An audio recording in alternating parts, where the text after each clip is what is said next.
Hello, friends. There we go. I was in a safe channel that mutes my team speak, my OBS, so I couldn't unmute myself, even with the power of a Stream Deck. Love these things. Okay, here we are. Stream has started. Hello, and welcome to my baby stream that I'm giving birth to today. It will not last that long, but we will look at the changes, and I need to look at them anyway, so I thought I might as well look on stream. And I also test my YouTube stream setup one more time, this time without having copyrighted music over it, so that I don't get demonetized. It might be just me, but Fyrakk seems like such a cool fight, but we'll have to see how it's on live. I mean, you guys know me, I'm a bit of a... Like, you don't want me to say... wait, World Turn Online? Oh. I had changed the game, but I guess it didn't change. There we go. We changed it now. Sorry. I'm not going to be playing World Turn Online. Do not worry. I will be playing WoW. Although World Turn Online is a good game, and you can press the panel below to check that out. That's a whole nother topic. But today, hashtag ad. But today we're going to be looking at WoW stuff. Doop, doop, doop. And then we will do deep. Wait, there's a new WoW build as well that I didn't download. That's always great to see. I'm just cleaning up my desktop, guys. This whole YouTube streaming at the same time does make it a lot harder to do all of these things. Dog, YouTube dog. There we go. Okay. For some reason, this page shows me as offline, but I am online. I have actually 10 viewers. Is my chat also fake? Ooh, okay. I need to find a better way to show my chat from YouTube, because apparently the URL just keeps changing, or what?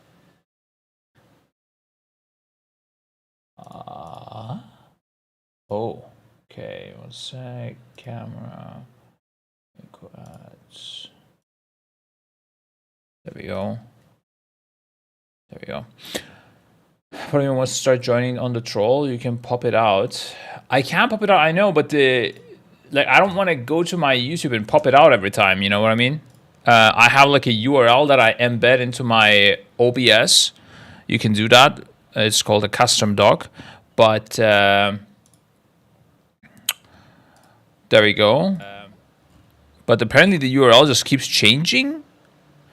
Guys, I swear to you, I have YouTube Premium. I tried to add this account to my YouTube Premium family, but it did not work, because apparently the country of this one is different than the country of my own email, which is not true. It's the same person. I am me. I can prove that. Look, like, it's me. Yeah. It's 2 days ago. There we go.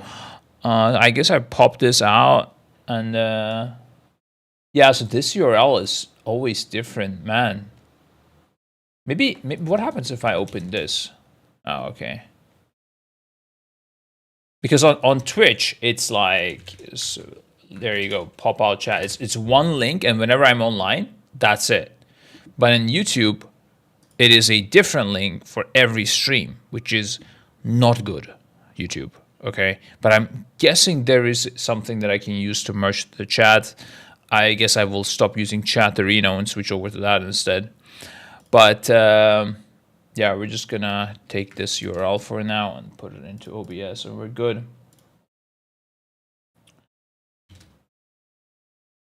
Okay, apply, done. Now I can see both chats. Here we go. All you need to disable ads in a whole network at home is Pi-hole. What? Working perfect? I don't know what you mean, but do not do that. Do not disable ads. Ads are a gift from the heavens for us. If we did not have ads, we would not have a reservoir first. No meme. If there was no ad, ads is what we're selling. Yeah. So if you block all ads, you're technically like saying, hey, I don't want the race of first to happen. Will be the race of first also be streamed from YouTube? That is our current plan. Yes, we plan on streaming from YouTube as well. And we also, and this is a fun insider fact, which is not fully confirmed yet, but we also plan on doing background streams from our other socials like TikTok, Instagram, and what is the other thing? X. Whoa. Do you see what I said there? Not Twitter, X. Because I'm cool and I'm a zoomer. Preach Ender said Gingy promised to start FF soon. Good luck with that. He said he wants to, but with Race for First, TGP, and MDI, I doubt he has the time. Exactly. That is my thing with Gingy. Otherwise, I would have asked him sooner to join us, but I know he is a busy man. They probably got him drunk at Fat Fest. Fat Fest? Whoa! I didn't say that. Fan Fest. That is a way to insult the people there if you wanted to. A good one as well, but don't do that. That's not good. Like it will hurt, but you shouldn't say these things. If possible, if you multi-stream, can you disable chat on those? Well, that's kind of shooting myself into the foot, isn't it, Hozar? Like, hey guys, you can have this ad-free stream as well, and you can just go watch that so we don't make any money. You know what I mean? Too many chats to moderate. That is true. The main stream will probably be either like emote only or something like that. That's what we're talking about. Or we will maybe do the mainstream will have mods still. Like I think we're gonna check with the mods if they want to moderate that as well. And then we just have our own chats, our own streams, like player streams on YouTube. If some player did want to stream to YouTube, they will have it emote only or something. Yeah. Can you give me mod on YouTube? How do I do that actually? /mod Hozar. Let's see. Didn't work. Add as moderator. Can review and remove chat messages. Can manage blocked words. Change chat. Oh, that sounds good.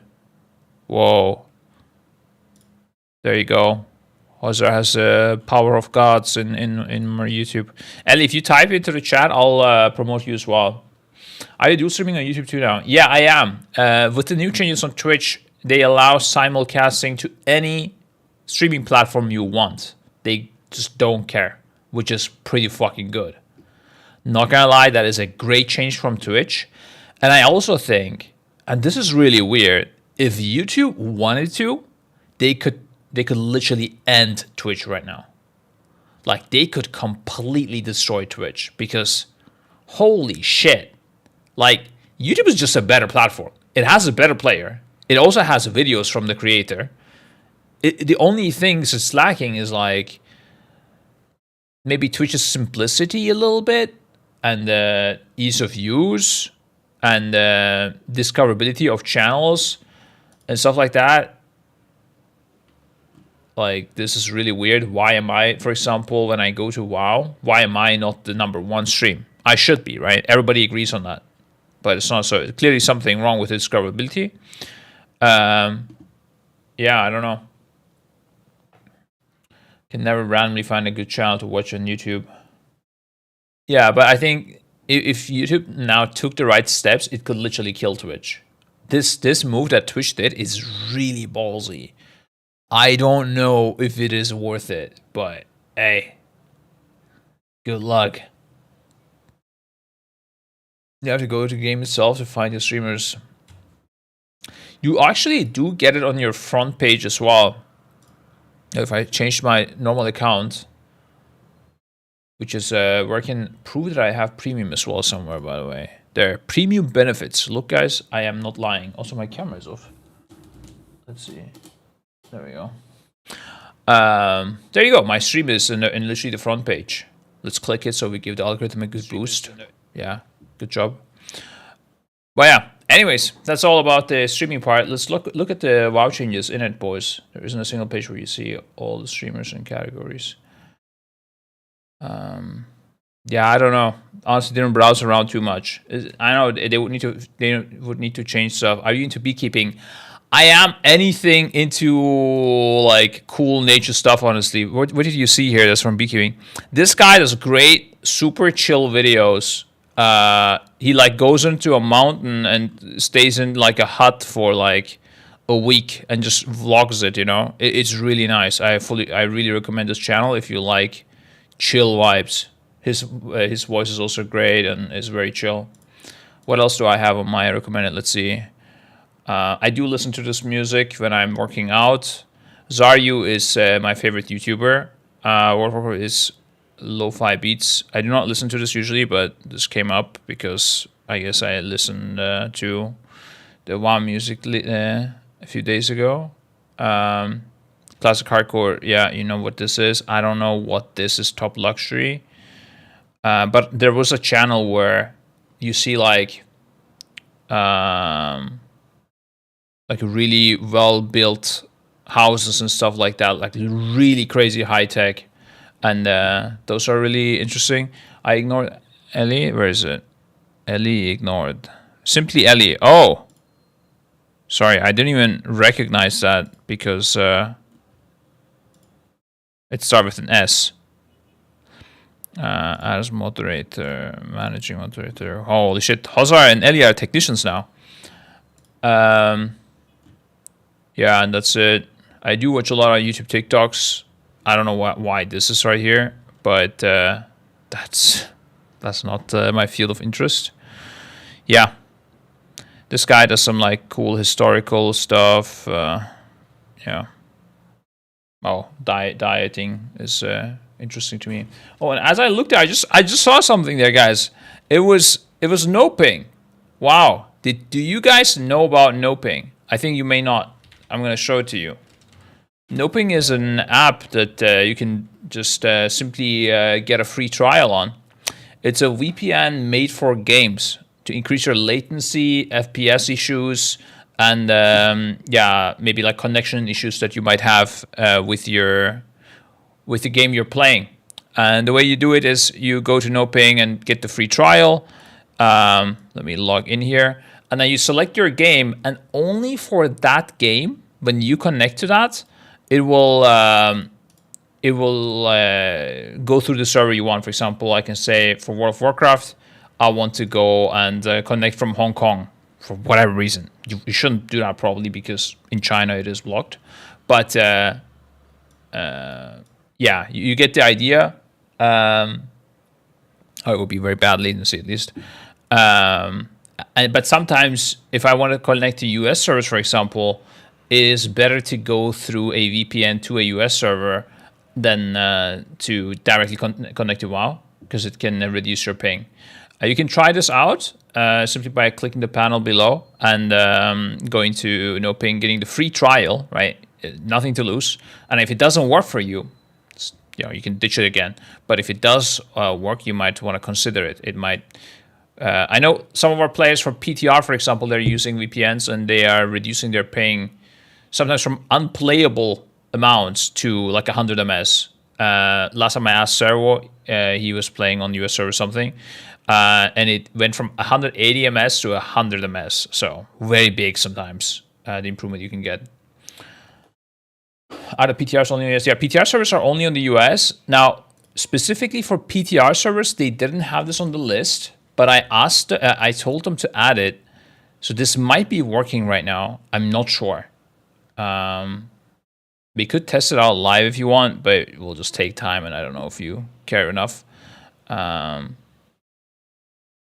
Last time I checked, it wasn't working, but then I flagged it. I gave them some info about the connection, and they were going to fix it. I can try it out off stream, next stream, and then I can tell you if it did work, and I can show the results actually. But for now, we're just not gonna bother, because I don't want to bore you if you do not care about it. But yeah, try out noping for free in the panel below. All right, now let's get to the changes and tuning. I actually don't know what I'm gonna get at all, but here it is. Healer tuning and Shadow Priest buffs. Okay, it's not that much. It also said there was some trinket tuning as well. Oh, is this Wowhead again doing its thing where they repeat the same pose a million times? I hope not. Trinket. Is this the same pose? Oh, no, it's not. Okay. All right.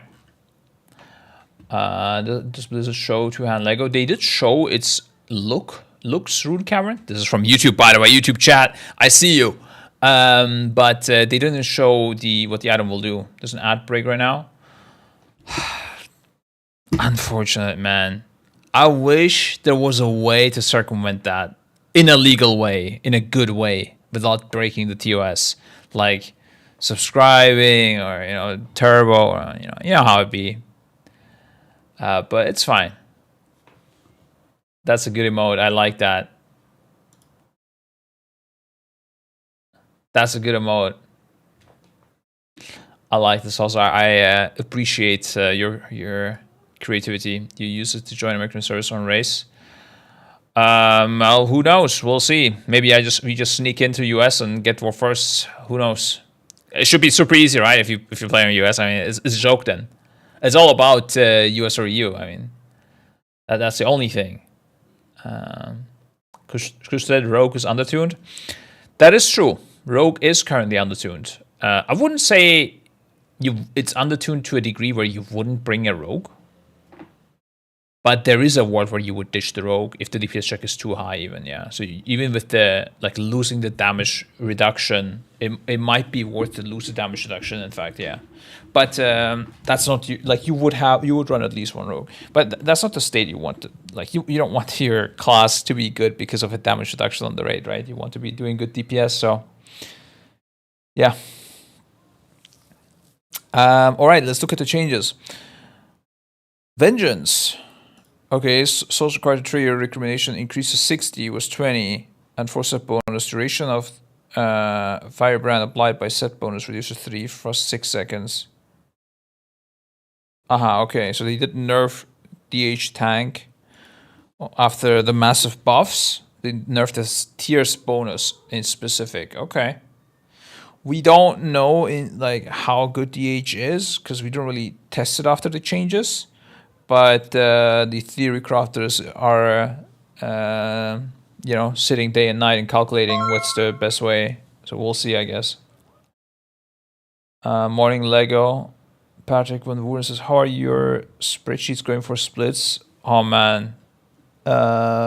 Wait, there's a heart icon exactly where the chat is. Okay, let me make this a bit bigger. I'm getting completely outplayed. Look at this. I can't read this. The above 90% damage. Oh, I see. Yeah. Yeah, there are some weapons on Fyrakk, for the people that don't know, that do extra damage, kind of passively proccing, and it does the same damage to you as well. That damage, by the way, does get mitigated with any mitigation you have. So, for example, on tanks who have a lot of mitigation all the time, right? It does a lot less damage to them, and percentage-wise, it does a lot more damage on the boss. So for a tank, that weapon is really good. You really want the Fyrakk weapon. It's very nice. For a DPS, it's not that crazy. But yeah. What did I want to say? Oh yeah, currently, or at least in the last week when I checked, Patrick, it was the case that the Sims were overvaluing those weapons a lot more, overvaluing them compared to the actual logs that I've seen. So in the actual logs, it was doing a lot less damage. Also, by the way, those weapons, they do the damage that they do to you as well. And above 90% health on the enemy, they do 400% of the damage. But they also do 400% more damage to yourself. So if you get a sick proc on the boss, you just hit yourself for 200k, bang. Your own character is a bit spicy, above 90%. Chris P. Hunt, thank you for the prime, sir. Wait, it sounds like Chris Potter is playing games on us, but Easy way to proc red aura, GG. Yeah, let's go, dude. It is going to be fun. And those weapons are not very rare as well, so there should be a lot of them dropping. There you go, I can show it now. Not a Barris, of course. There you go. There's a two-hand agility polearm for whatever reason. Literally only feral and survival hunter weapon. Although, oh, sorry, never mind. This is also good for Brewmaster. Sorry, yeah. Brewmaster generally prefers, I believe, one-handers? Although I actually don't know. I think it was one-handers, but now with this weapon it might be better. I don't know. Depending on what else you got for one-handers, I guess. And then you have the one-hand axe. This is basically the tank weapon or frost DK, but yeah. Imagine playing a DK next patch. Or lastly, you have the intellect mace that you can get. So this is like Shadow Priest. I mean, this is like every healer basically, I believe. Every healer can wear mace. Yeah, and then also the DPS versions of those healers, so Shadow, Boomkin, and Elemental, I guess. Brew wants crit too, so I don't know if that's good for them. Yeah, I don't know. I think it would be probably still good if they don't have another special weapon. I don't know what this meta is, but weapons nowadays, they always have special weapons, like special procs, like melee weapons. And ranged weapons are just kind of poop. They're like, yeah, just use crafted or something.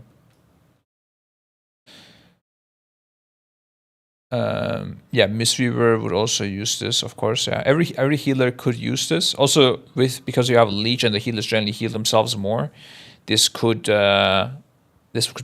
be easier to heal. You know, you can't outrange yourself, for example, so it's easier to heal this damage up as well. Yeah.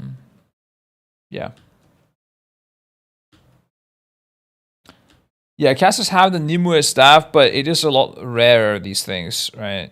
Like, there's also tons of stuff from M+ that have always procs melee weapon-wise, but caster weapons just kind of suck. Scribe is Leo Wilkinson. I can mod you, sir, no, or ma'am, no problem. I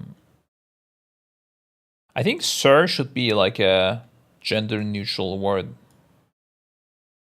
I think that's the future we need.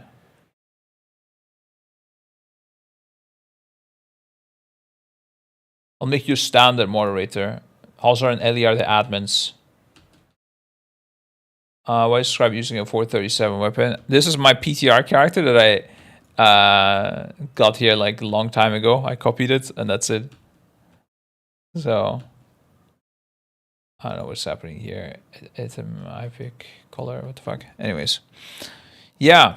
So that's about Fyrakk stuff. But yeah, let's look at more changes. So Monk, Mistweaver, Blackout kick damage increased 15%. Tiger Palm damage increased by 50%. Spinning Crane kick damage increased by Mistweaver. Okay. Feline Stomp healing and damage increased by 150%. Ancient teaching of Monastery may now stack up to 4 times. Was 3 essence now. Use 5 targets was 6. Okay. Increase healing by 40% though. We aren't looking to heavily punish Essence Fund rotationally in Guardians of the Dream, but its total healing output has fallen further behind than is comfortable. And this may help Feline Stomp's initial heal feel more impactful. Okay. I mean, this looks like it buffed to me in terms of Mistweaver, but I'm not an expert. Paladin Holy healing reduced by 8% was 5%. Oh. So only like a 3% healing nerf. Holy Prism heal increased by 40%. Blessing of Sacrifice now splits 20% of the damage.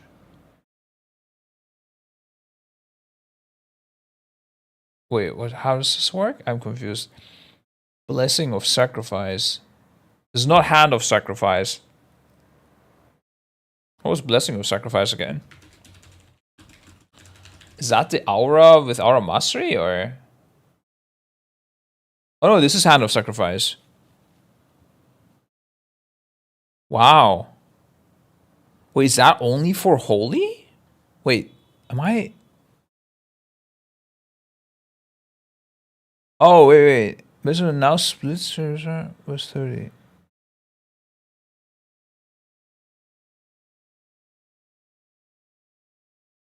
What? What is this wording? Blessing of Sacrifice doesn't split 20% of damage. It transfers. This sounds like 20% of the damage is split between X amount of targets, but it's just transferring 30% of the damage to yourself. I'm not sure what they are talking about here. I don't know. Holy Ascendant, that is 50% damage reduction on top of the health transfer.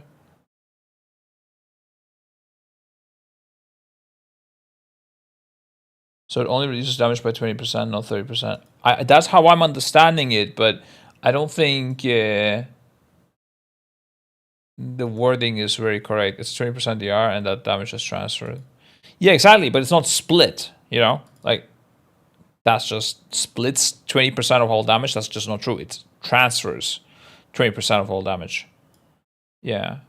It's splitting 20% of the damage from the targets to yourself. Yeah, but you would call it transfer, not splitting. The damage doesn't split to yourself. That's not a thing. That's not how wording is done in WoW. And also, I mean, okay, maybe the forbidden word, that is true, yeah. Split is generally a bad word. Generally don't want to use split.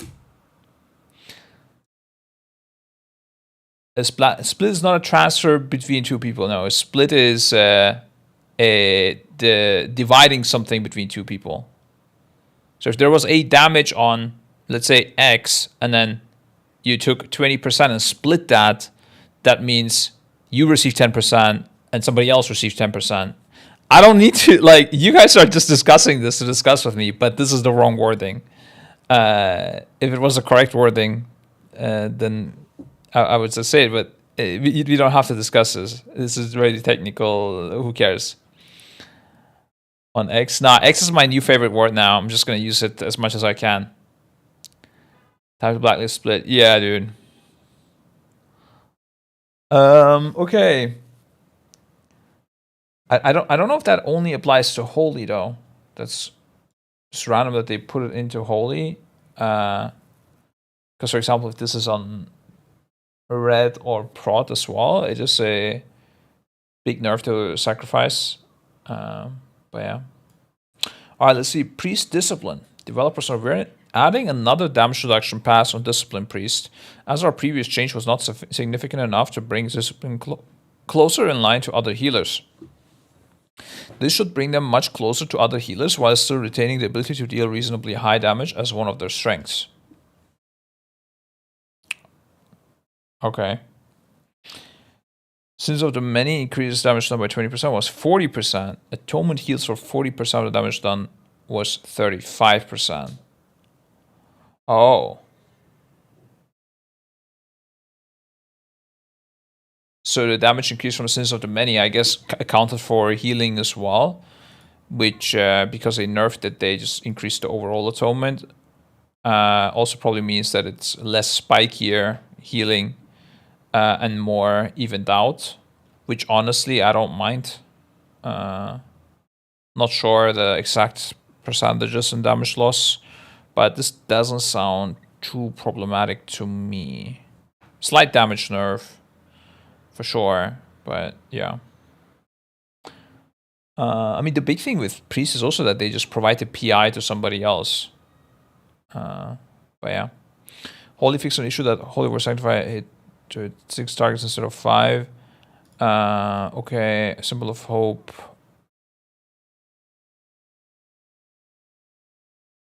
Oh, so is this... Oh, so they nerfed this by fixing a bug. Symbol of Hope now reduces cooldown of major defenses by 30 seconds, was 40 seconds. Another nerf. Wait, this was already nerfed, right? Damn. Yeah, Symbol of Hope was very very OP. Yeah, this is really weird because, like, I imagine a normal guild cannot make use of this spell at all properly. Like, it almost doesn't exist in terms of the defensive part. But yeah, it is very OP if you know if you've played the game at a very high level, and people can press their personals and they're all planned. This mostly dungeon healing on the mystery thing. I see, sir. Max, thank you for the sub, dude. Let's make this. Where will you host the race for first this year? To be declared soon, sir. 73%. The change is like 5% damage reduction in rate, but 7% HPS increase. I take that, dude. Yeah, I can't speak about the place about the race, but it will be announced probably in the. I would say in the next week. Oh, all right. Shadow. Shadow or pain damage increased by 17%. Shadow operation damage increase. What? Pre-touch damage by 25%. This is no increase in initial damage.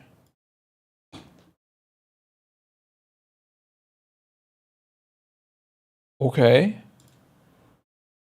I'm quite interested in this. I'm going to check some of our logs actually to understand how good this change is. Which I'm not going to show, guys, as you can imagine.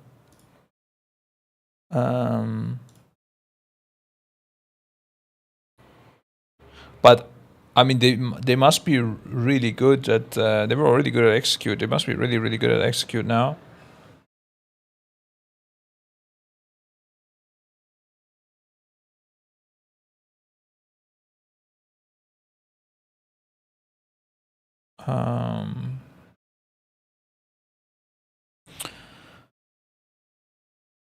So we're pain damage by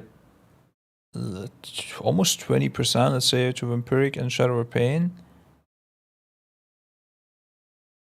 And that would be 1.4 mil. Okay. So operation as well.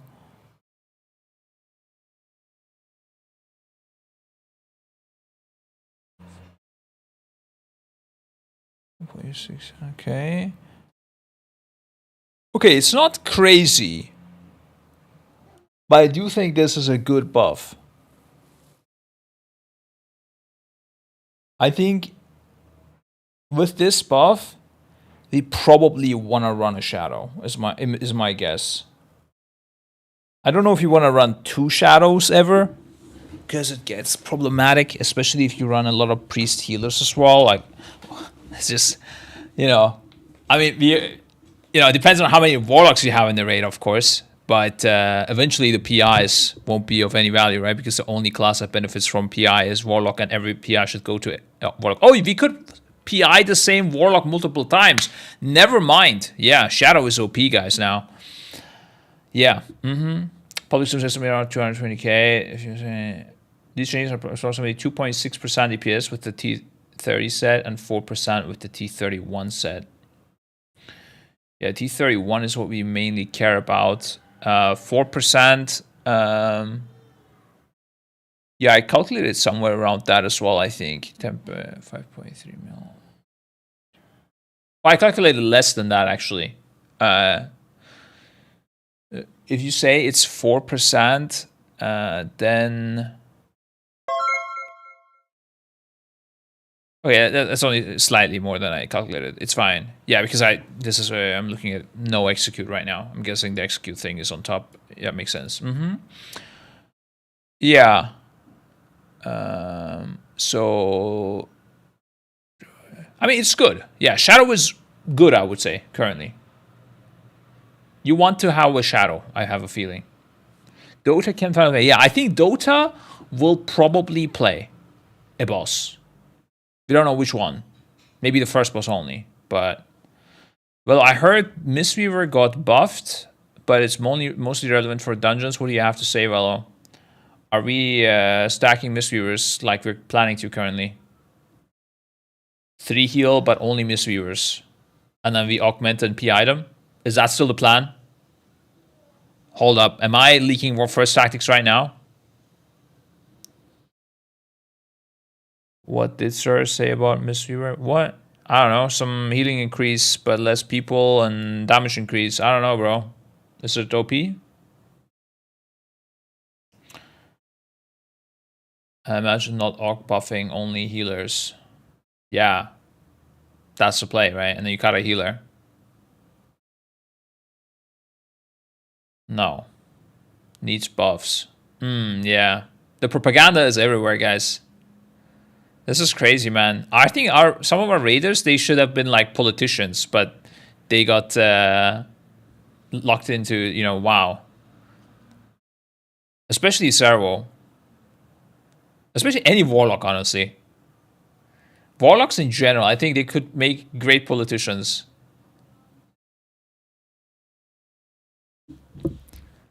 Yeah. Good stuff. Shaman, all healing increased by 3%. Wow. It's crazy. Shaman must be so good now. Now increases healing of reptile by 25% and has a 6% chance to create a new reptile. Pog Champ. I'm excited for Shaman. For sure. Actually, I have no idea. I don't know. I have not seen the Resto Shaman icon so far in this PTR testing. I don't know what it is. I don't think this class exists anymore in healing. But I don't know. Maybe I'm wrong. Maybe with these with the 30% healing change, maybe it's OP now. Looking forward to seeing it in action.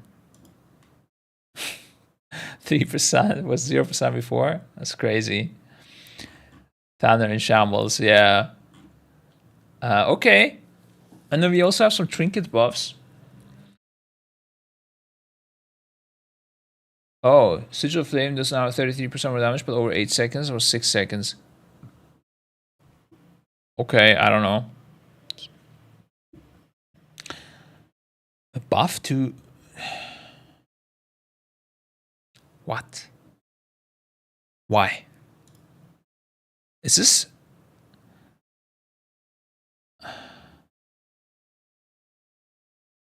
Is this like tanking related? Or is this only on Havoc?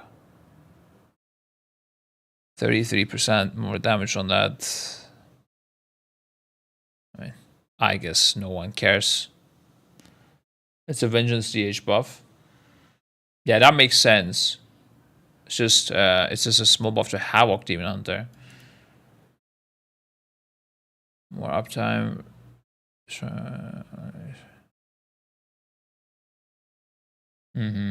With that, when that debuff is up for Vengeance, they heal more. Yeah, I don't know why they say Havoc Demon Hunter, but I guess this affects Vengeance as well. But it also passively buffs Havoc at the same time, so I don't know. I think maybe this is like clickbait, you know, like Havoc Demon Hunter buffs despite being OP. What? Headlines. You know, no one cares about Vengeance DH is stronger now. No one gives a fuck, you know. Maybe that's why. It's a typo. I mean, they also use the spell in Havoc though, right? So it's not a typo, I think. It's still a damage increase. But yeah, we have now resist on boss encounter end. Okay. Yep. These are M plus trinkets must reduce by 4.3%. Now resist on boss encounter end. Alright. This is those sort of echo spheres towards student well beyond one time increasing your master and staying up to 10 times. Oh, this is like you can use stagger how you collect them and keep this refresh this buff. If anyone knows, say it in the chat. I have no idea. I haven't looked at the plus trinkets at all. Your spells have a chance to stir the primal granting 40 crit.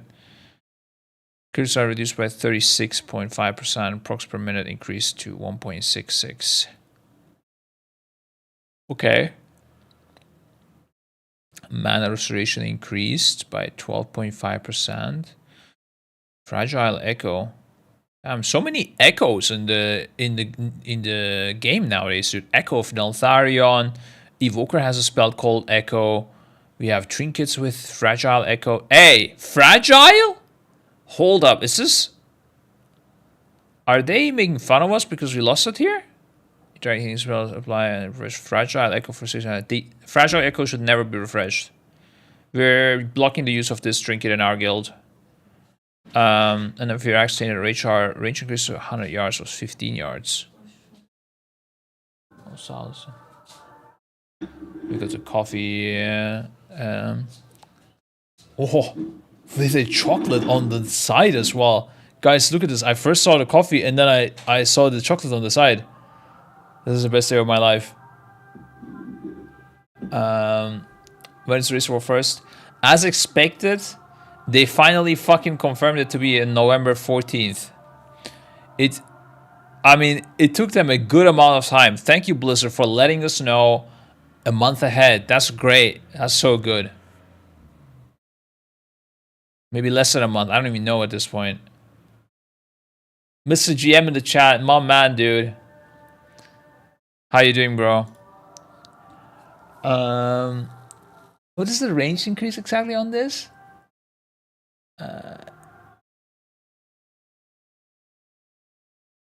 What? This sounds so fucking weird. What? It does damage to anyone within 100 yards? That's fucking weird, boys. They should let you know privately ages ago. Yeah, bro. They're just... I don't know why they do this to us. They're like, we can't tell you exactly, but it is likely to be here and then. But I understand they're trying to help us, and I appreciate it, but the higher up should just give them permission to speak to us and tell us this is the date, you know? It's the problem with Blizzard is they don't know themselves oftentimes when the game will come out. They like change it last minute. Hang in there. Hope you're good. I'm good as well. Same likewise, dude. Hang in there, and hope you're good too. Yeah. How do you book venues on such short notice? We were looking at multiple options for months, and actually this venue we booked for 2 months. We booked it for November and December. We had to anyways because the guy wasn't giving it us for less. But yeah, sometimes we do change at the last minute the venue as well.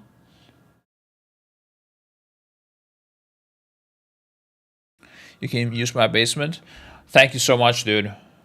I don't have a basement. Awesome virtual location. Can't tell yet, but it will be announced next week. I just don't want to ruin the announcement. We have a sick, banging announcement video coming up. It is the best one so far, I think. You guys are gonna love it. You know, with the Race of War First trailer, right, that I'm talking about. We're also gonna play it. I told them, like, hey, bro, you gotta play this, like, every day on the Race of War First broadcast, you know? It's so good. So normal and heroic is on the 7th. No, nowadays, normal, heroic, and mythic, they all release at the same time. No. Fuck my life. I can't. This topic makes me too angry, man. Can we just not talk about this one, dude? Holy fuck. I was gonna drink a sip out of my coffee. My hand started shaking out of anger. I'm sorry, dude. This is my, like, Achilles heel. Yeah, it's my weak point. Let's just not talk about it, man. Fuck this. Is Echo joining Race for First? Yeah, we will be competing. Yes. Oh, the coffee tastes so good, though. Our cast is already set as well. Yes, our casts are also set. Will also be announced. Everything will be like tack announced after each other across a whole week. Yeah. What country do you live in? I live in Turkey for the last like 1.5 years or so. Actually, longer basically. But I was like going in between. But now I'm fully here. He said he's doing it.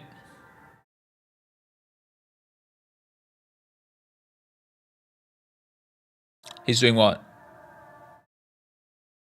I don't know what he's doing. I don't know who that man is. I wait for the announcement video. Like, he fucking should. Don't pressure Revis. Yeah, I'm not pressuring anyone to come to the venue, don't worry. There is a lot of people that want to come. I hope one day, like, I can tell you this much, it won't be like this liquid event with the whole fucking team except for 3 people perhaps being there. It's not gonna happen, but that is a dream to have. Wow! Sorry guys. After I became a dad, the sneezes upgraded.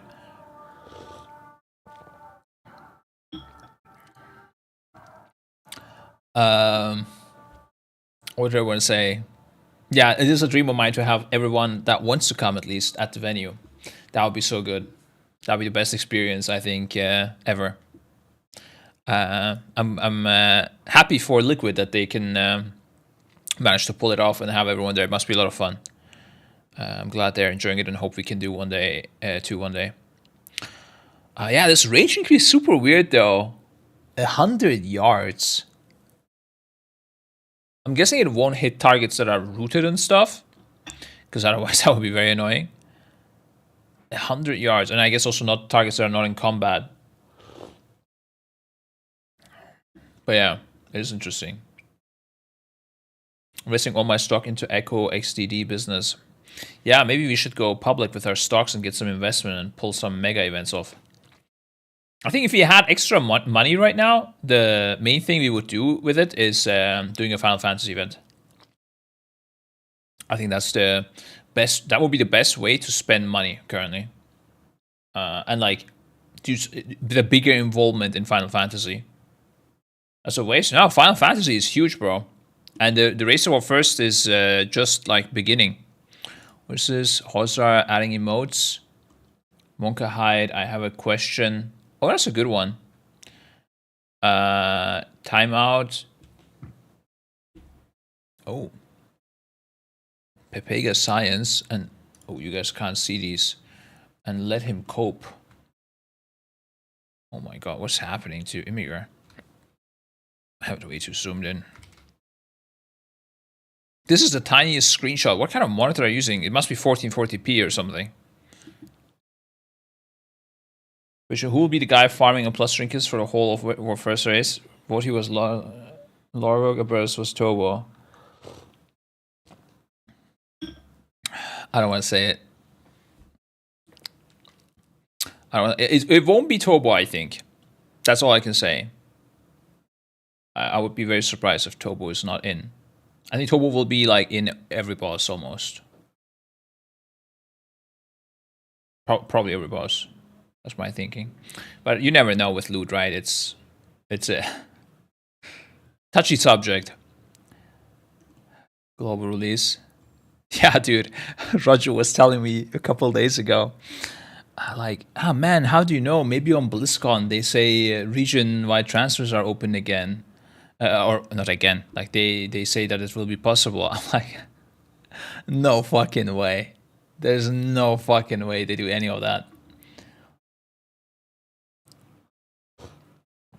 I think for retail in the BlizzCon, I'm expecting very uninteresting news, personally. And maybe I'm fully wrong, but I mean, I will be there. I am invited to BlizzCon by the EU community. #WoW partner. Thank you so much. And also, damn, the timing is not good. I low-key think, like, wish maybe I didn't agree to it because a lot of work currently. That reminds me, I need to tell them that I would like Wi-Fi on the flight as well, because I do need to work. If they're not gonna get it, I need to have it somehow. But yeah, the reason I don't expect much from retail is, did you get invited to FanFest? No, I did not get invited. I mean, with invited, I mean like covering the costs and everything, right? Like an invite, like, hey, come over, Scribe. I mean, I don't care too much about that. But it's more about having your costs covered, especially US is very costly to fly it and everything. I mean, if I had a like big reason to go, I would, but I don't really care about these events. I would generally just not go to them unless I have a specific reason to. I don't mind watching it from the safety and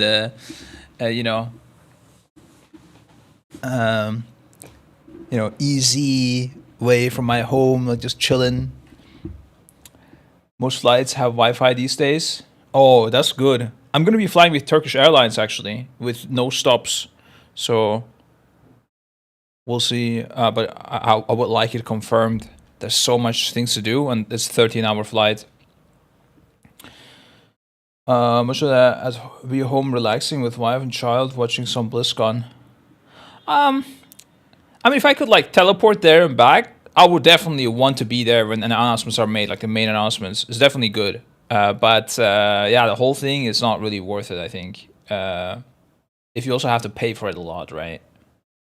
I don't know how much it would cost, but I would guess like 2 to 3K on top. Probably like around 3K, the whole thing. Maybe a bit less. Depends on your flight, I guess. How does enhancement need to be for a raid to stack it? How good does enhancement need to be?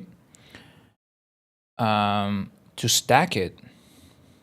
I don't know, bro. Depends on the DPS and the DPS checks. But there is a world where you run 2 enhancements. I don't think more than 2, no. Unless there's like some crazy funnel action going on. But I would expect 1 is guaranteed basically the way it is currently, and 2 is a potential. If you can allow a lot of melee and the Wind Fury can be made use of. But sometimes some spells, if there's not enough range, it will just target more melee, or like start targeting melee. Like there's a minimum of 10 ranged or something requirement sometimes, so then you can't have a lot of melee. Especially if your healers are melee too, it's not good. If you have like a Mistweaver and a Paladin or 2, it's not good. Use company credit card. Yeah, I mean, for any payment I would do that, but the company, since it belongs to, half of it belongs to me, along with Roger. It's still spending my own money, yeah. Like, sometimes people do this, they're like, hey, just let Echo pay for it, lol. But that's also the same money, yeah. If Echo makes profits, then I get the money, so it's the same thing. Doesn't make much sense to think like that, sadly. I'm probably going to Anaheim to visit the baseball stadium too. Oh, baseball stadium.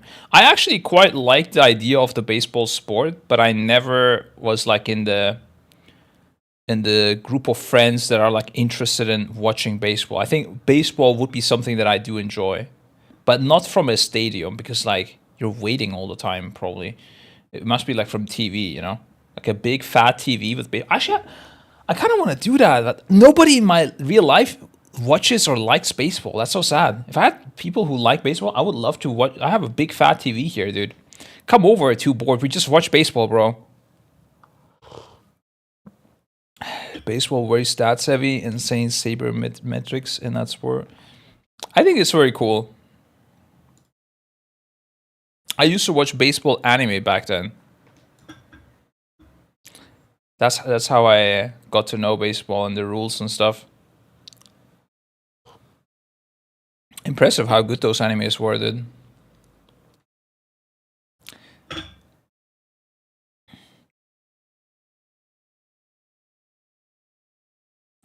Just make it a tax write-off? Yeah. No, that's for sure. Of course. Hold up. If you think my BlizzCon spendings are not a tax write-off, guys. Hey. I mean, you should all pay your taxes so I don't have to, yeah? Pay more, I mean.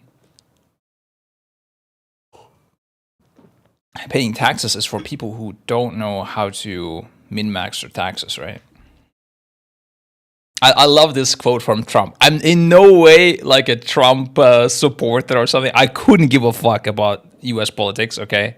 About who is good or bad. Like, I don't know. I don't care. But this whole thing where they like blame him for not paying taxes. And he's like, yeah, I don't pay taxes because I'm not dumb or something. It's so good, bro. It is so good. It's the one thing where like, yep, that's true. I mean, if they wanted to pay tax, they should just change the tax code. Obviously, he's gonna min-max it, right? Like everyone else does. Let's go try 31st. Got it. Officer approved. Wait, what? 31st? What 31st? Oh, the thing? We didn't even talk about it, man. It's not about the officers, about Roger and me mainly. Wait, let me check my schedule.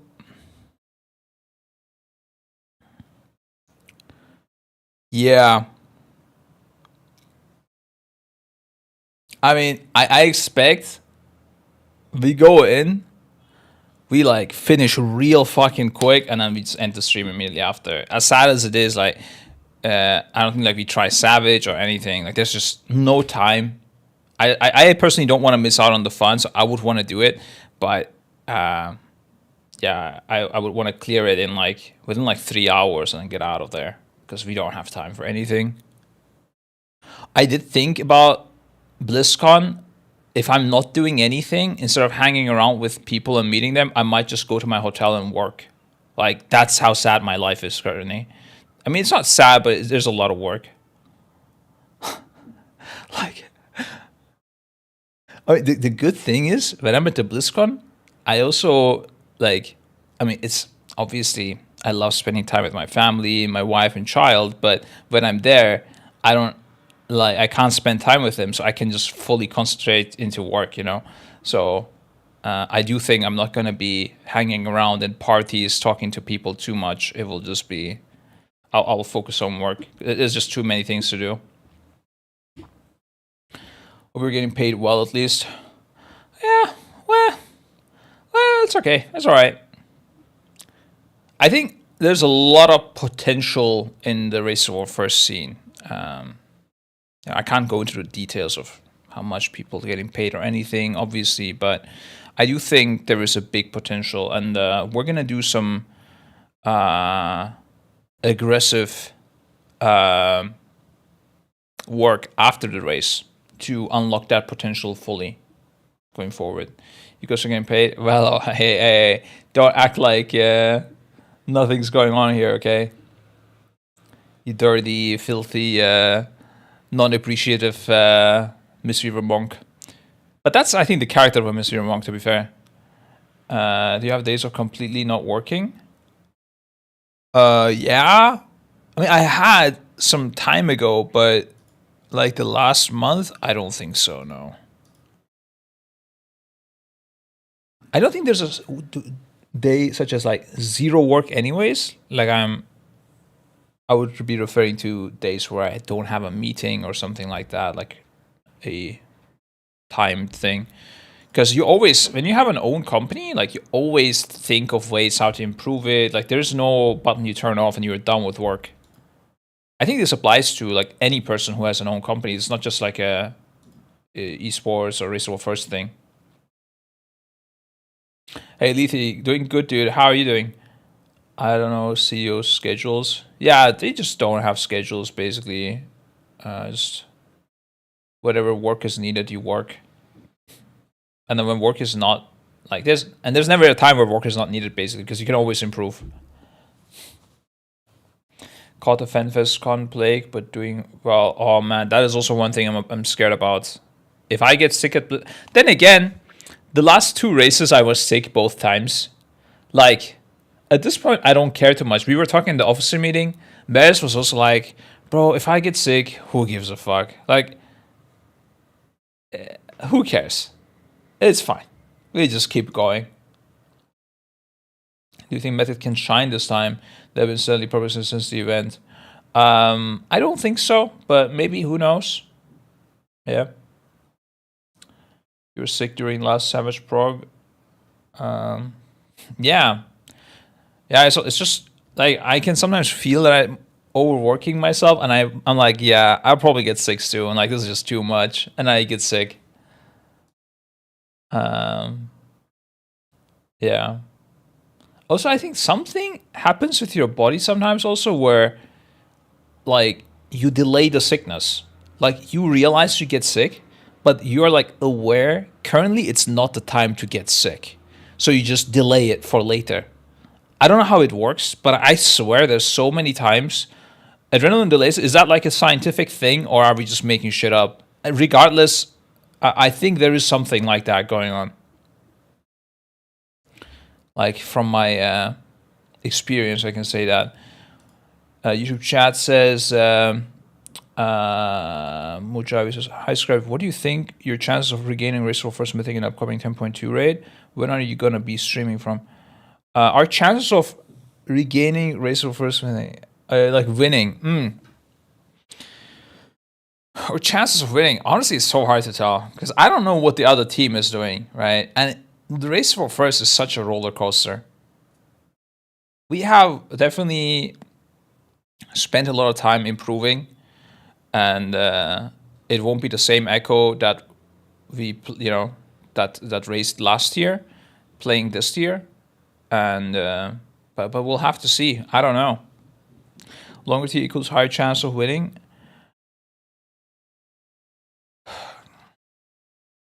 Depends, I think. It's like, this is the complicated thing. There was some talks at some point where we sit down with Liquid and like we talk it out and we try to decide like at what point would we consider somebody a race war first winner regardless of global release and stuff like that. Like, if we kill the boss 10 minutes after Liquid, did we win that race? If we kill it 2 hours later, did we still win that race? Like, what are these essential? It's just so hard to say, because there is many things that can happen during a race. There is a global release standpoint, and then there's also the nerf times of Blizzard, where if they keep nerfing, let's say, a boss every time we go to sleep, then what the fuck, right? That would be really bad. If Liquid went to sleep and then nerf it. I'm just giving examples here, not saying that these are the things that happened. Or if they, if one team doesn't stream and the other does stream a progress, like, okay, I mean, you could say if the one doesn't stream still wins, it wins. I mean, I would probably agree it is fair game, because we have the ability to turn off streams whenever we want as well. But it's just like, it is definitely like, it maybe doesn't change who won, but it does change who played better, potentially, right? If you are talking about gameplay. So it's just like, this is just this weird thing. And honestly, I told Roger, bro, there's never going to be a way where we can agree on this and we can set rules like from before seeing the race. We can give our opinions about what happened after the race. The personal experience will be different from both teams. There will be many advantages and disadvantages on both sides for both teams. And it will be impossible to tell what happened in the end. Like, I don't know oftentimes. Did we play better than Liquid or not on certain tiers? I have no idea, man. I think sometimes, like, I see our prep is better than them. Like Sanctum of Domination, our prep was a lot better than them. But did we play better on that tier, on other tiers? I don't know. No idea. Unless you smash or get completely smashed with the other team. Yeah, that's true. Yeah. If a team wins like by 4 days, then like I think the time where it was most apparent was the Nyalotha tier. Like Nyalotha tier, we just got destroyed. Like there's not even a point discussing, Like we were so far behind. Like there's no thing. But yeah. The rest, who knows, man. How many days? I don't know. No idea, man. It again depends on how the tier went, right? And also, it's a one thing to play good and to win. Those two things doesn't have to be the same. For example, Liquid might be playing really good, but then I don't know, their main tank gets sick, and their healer, I don't know, keeps disconnecting from home or something. I don't know. I'm just making shit up, right? And then they lose by, I don't know, 2 hours. Now, like, what the fuck does that mean? They had the early release, but then they had these issues. Like, did they play worse? I don't know, right? Can you say that? Like, I don't think you can. It's just, and then we had maybe some other issues on our end. It's just so complicated. I think the only solution I see to this is pop the global release, and then let it go into like chaos, yeah. And then whoever wins in the end, wins in the end. Whether it's luck or not, who cares? you try to influence your luck the best. But my main thing is I'm not trying to change, like reduce the RNG during the race or something like that. I mean, that's good, that's great, but the main thing for this needs to be that the base game needs to be, like the rules need to be same for everyone. That's like the standard. I think that's like part of a definition of a competitive like race. Yeah, if there is a race where a car starts ahead of the other one, like that's just, you can sit and discuss who drove faster and better and stuff, but like, yeah, it's futile to discuss these things. Everything other than global release is a band-aid fix anyways. Can't have a truly competitive race without an equal start. Exactly. That's like the main thing, and then the rest is just about how to make the experience better for everyone. Like getting rid of split runs, for example, is a good thing. I think split runs actually is a thing that is also unfair, especially to lower guilds. I don't think it matters between Liquid and us, but it does matter to, I don't know, any other team than the. I would say I think even it's unfair to Method, bro. Like, I think just because they have less popularity, they will automatically get less helpers, and it's just not fair. It's not a fair race. But even like if anyone below that tried to even get into the scene, they would have no chance. Was Valve's plan to do like regional race for first? Is that why they are delayed? No, they're not doing anything about it. They said they don't know how to do it good or something. They should make the race reverse equalize with a certain eye level, and those that want to enter can enter.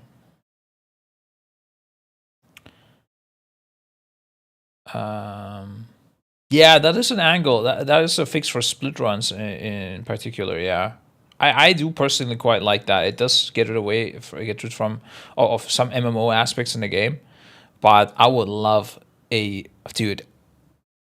The race comes out, we go straight into Mythic. It would be so good. It's so fucking good.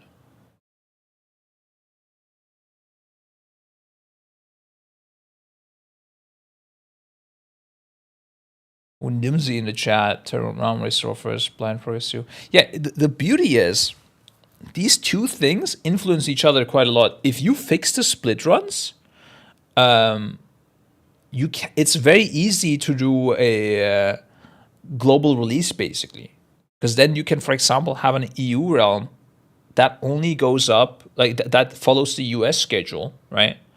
It's like almost like a tournament realm, but it's not a tournament realm, it's a normal realm that has a different schedule. You know, you can't freely transfer between the realms unless it's X on each, like on a Friday, on Saturday, let's say, right, to solve any issues where the patch is on a different cycle or something.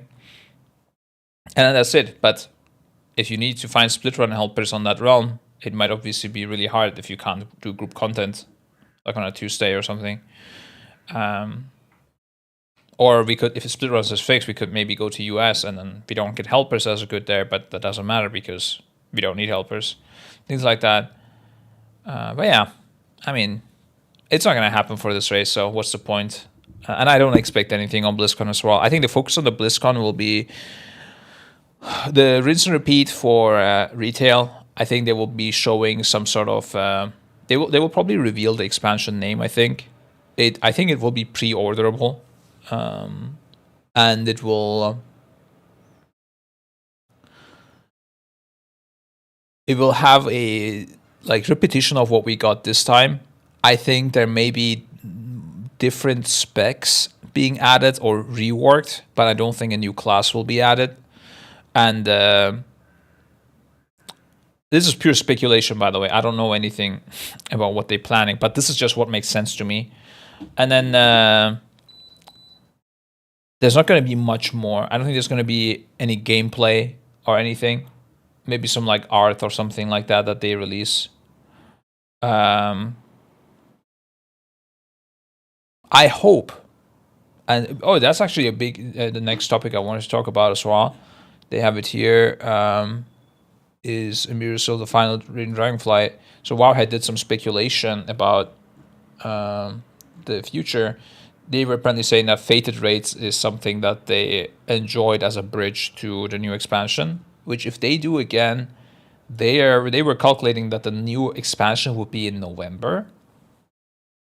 Now, it is a very good time to release a game, November, that is, because of Black Friday and everybody buying shit and Christmas presents and stuff like that.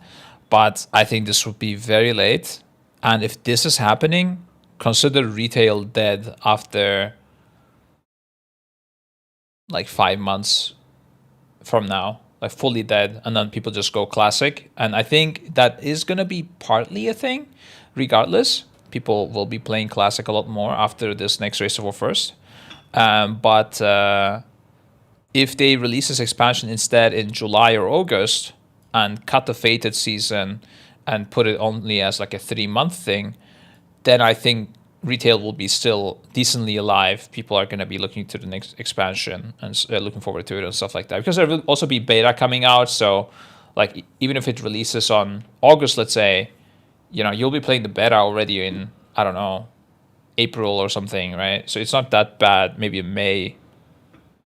So it won't be that big of a deal.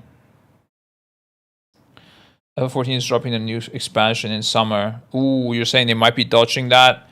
They said early summer, though. So I think August would be still very fine for WoW. I would expect like the new Final Fantasy expansion to be around like June, mid-June perhaps or something, personally. But I don't know. I'm not a expert on those dates. I'm just saying things.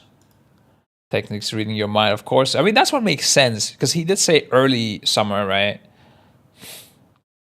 Oh yeah, aiming for early summer. I thought you answered it in the interview. This is not the end of the story of Dragonfly, although the interview was like 3 months ago or something. Yes, but they apparently also said that story, they want to have expansions where the story arches into the next expansion. So it's quite possible that you would get this story continuing into the next one. Yeah. They want early summer, but so far we only know summer. I think they will get early summer. I think Final Fantasy will make it early summer. They haven't enough time to do it, I think. No one gives a shit about WoW story. There's actually a lot of people do. I don't. I agree with you that it's not something that I'm interested in. But I think there's a lot of people that actually do.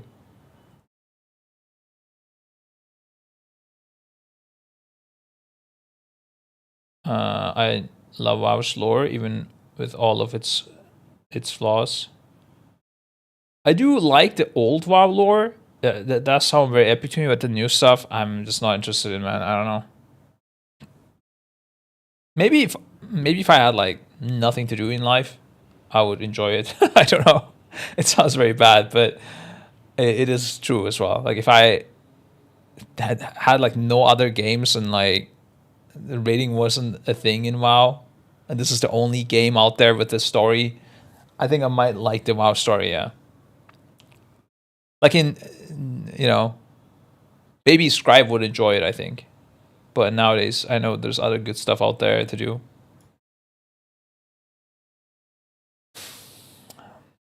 WoW Lord died with Arthas. That's when it died to me, yeah, that's true. I think a lot of it is because, like, the whole Warcraft 3 story was building this whole thing up, and it was just a perfect thing. I don't know. And then they stopped with the other parts of the Warcraft franchises, or with the Warcraft franchise, like, you know, no movie, no other game. The storytelling, in my opinion, not good. I don't know. Can you enjoy a WoW story in game? You gotta watch that on YouTube to understand. Like, for example, the jailer fight and the story, I think could have been pretty fucking epic. If, I mean, maybe it was for some people who follow the story, but the idea isn't that bad. It's just the way the story is told, perhaps. Like, I don't know.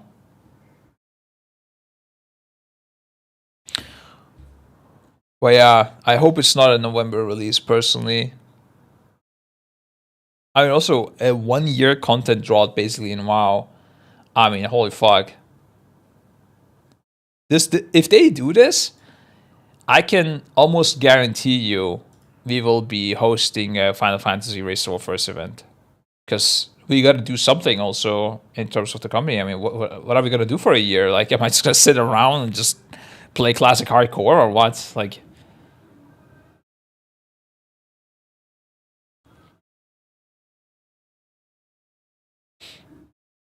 Final Fantasy 14 Racers, yeah. Maybe compete with a team actually to get #1 rank, or host it. Maybe do a LAN event. I don't know. We'll see. Like, a lot of it will depend on how BlizzCon goes. I think right after BlizzCon, we do the race, and then we sit down and we do the planning for 2024. I'm excited for it. I think there's many things we can do, but yeah, gotta see what Blizzard gives us. We're excited too that there's still a lot of story to tell after 10.2, which doesn't have to mean this end of expansion, but also can. Yeah. Dragonfly feels like it fell flat on its face. I don't know. It didn't have as many player hours, that's for sure, but I am happy with Dragonflight personally. I mean, I am not happy with like competitive parts of the game and shit, right? But if I'm a casual player, like, I think that's fine. Yeah, this is a good game.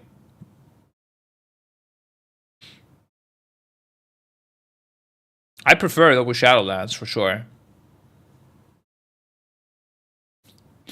It's very chill. Like, you don't have to play crazy amounts. You don't have to do things that you don't want to do. I think I'm good. Are people just unhappy with Dragonfly because they're in between patches right now and it feels like there's nothing to do? Yeah, I think like there's some issues with the balancing and stuff. Do you want to do on plus, meta, and all that good stuff? I think they could have done better on that. But like the overall game, if you don't look at the specifics, it's, I think, good.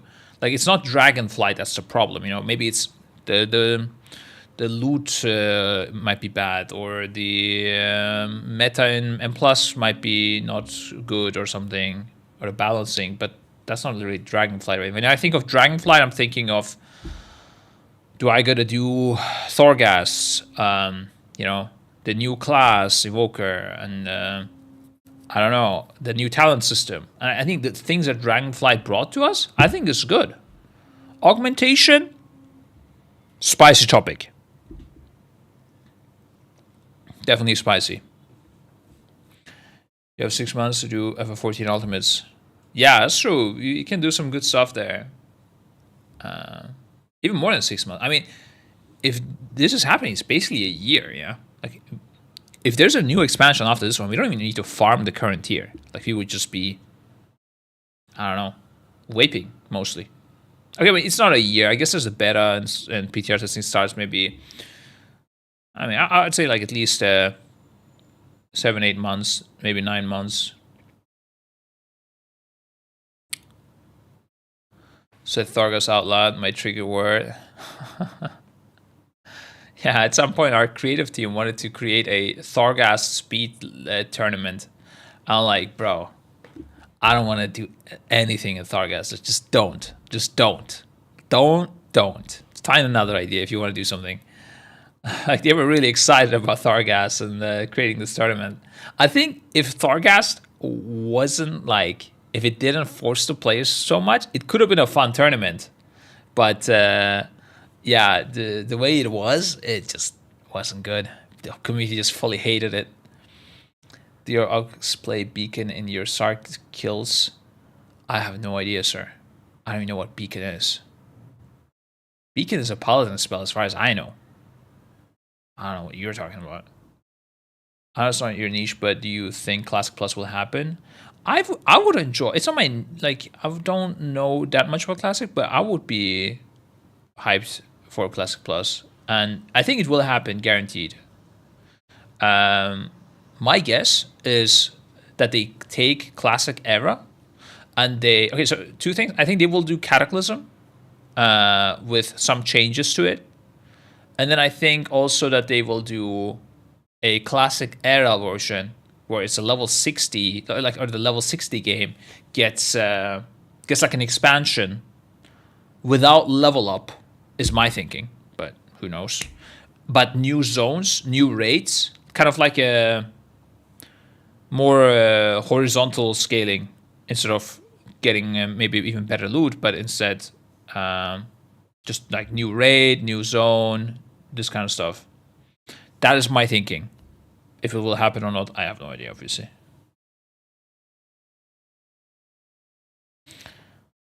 Cataclysm will come though. Like, I heard stuff about Cataclysm like a long time ago. I mean, unless they change their plan, but I don't think so. What do you think about third range D8 spec? I think that would be cool, yeah. That is something very likely that could happen, I think. Because like I said, I think they will add or re-roll or like rework specs for the new expansion in retail. Kungen was saying same about dungeons and no level up today. Maybe raid with him. Yeah, dude, I wanted to play with Kungen actually quite a lot, but I didn't have the time. When he died, I was like, yo, let's go to Ulderman together. And he was hyped and we wanted to do it. But then I had to fly to Germany because my dad was sick. And then I came back and I had like already quit hardcore basically because I didn't have the time anymore. And we had to, like, I've been preparing for the race for a long time this time. I don't know. This is some crazy stuff going on. Like, not just gameplay wise, but also business wise and everything. 3 tiers, right? With this and how Blizzard seems to be dedicated to delivering more streamlined content, it is likely that the new expansion will feature a similar structure from Dragonfly and Shadowlands with 3 tiers or seasons of content, followed by a celebration season at the end of highlighting all the content from the expansion. That being the case, how do you feel about the structure that Shadowlands and Dragonfly follow? Do you like it, or would you like shorter or longer expansions? I think they need to change their whole system, bro. I think they need to make like an, I don't know. I don't like the idea of expansions where you get rid of all the previous content. I saw Kungen saying this as well, and I fully agree with that. I think like, it is a big waste of content for any new I mean, okay, it's not a concern of Blizzard to get new players, it seems currently, but I think, imagine you're a new player, you come into the game, you literally skip like 10 expansions, and then you don't play any of those content that is so good. They are just flushing their content down the toilet every time they bring out an expansion. I think it's a big misplay, personally. But I don't think they're going to change their system. I think they might try out things on Classic and then perhaps implement some over to retail. But yeah, I'm not sure. Isn't that nice for new players too, though? New expansion means new reset for returners to jump in.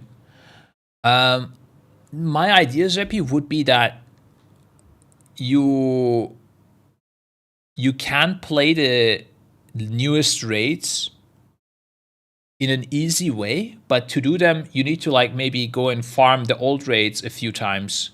So, you know, maybe if you want to join the game literally on the day the raid comes out, then yeah, you can't play it. But if it is like current, right, if you want to play the expansion, you want to join when the expansion hits at least, so you have at least a week or 2, I think it's 2 weeks, right, before the raid releases. So in that 2 weeks, the idea is you should be able to go to old raids and collect the gear you would need for the new raid anyways.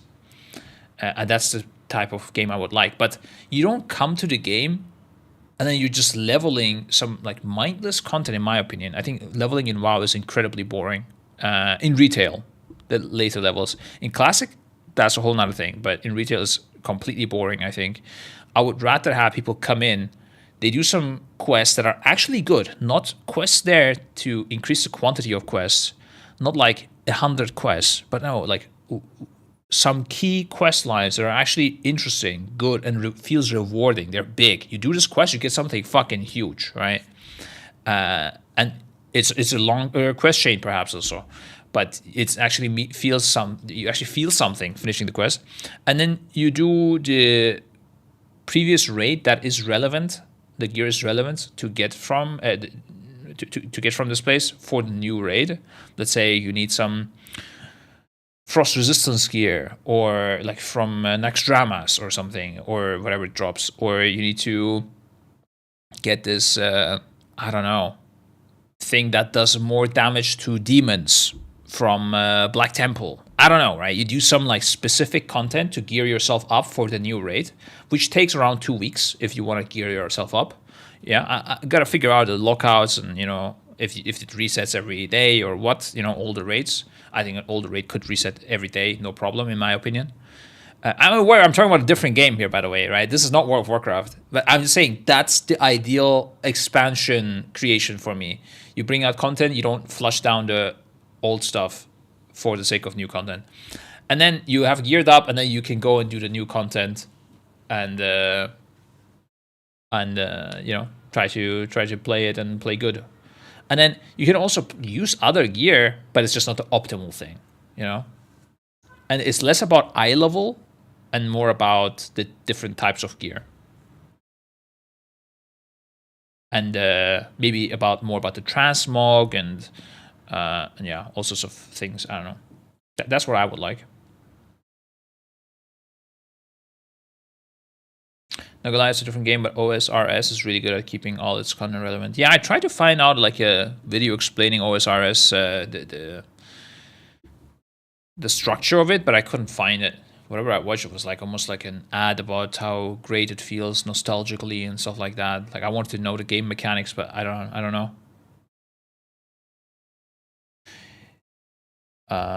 Do you think should keep everything at max level so gear doesn't get outdated?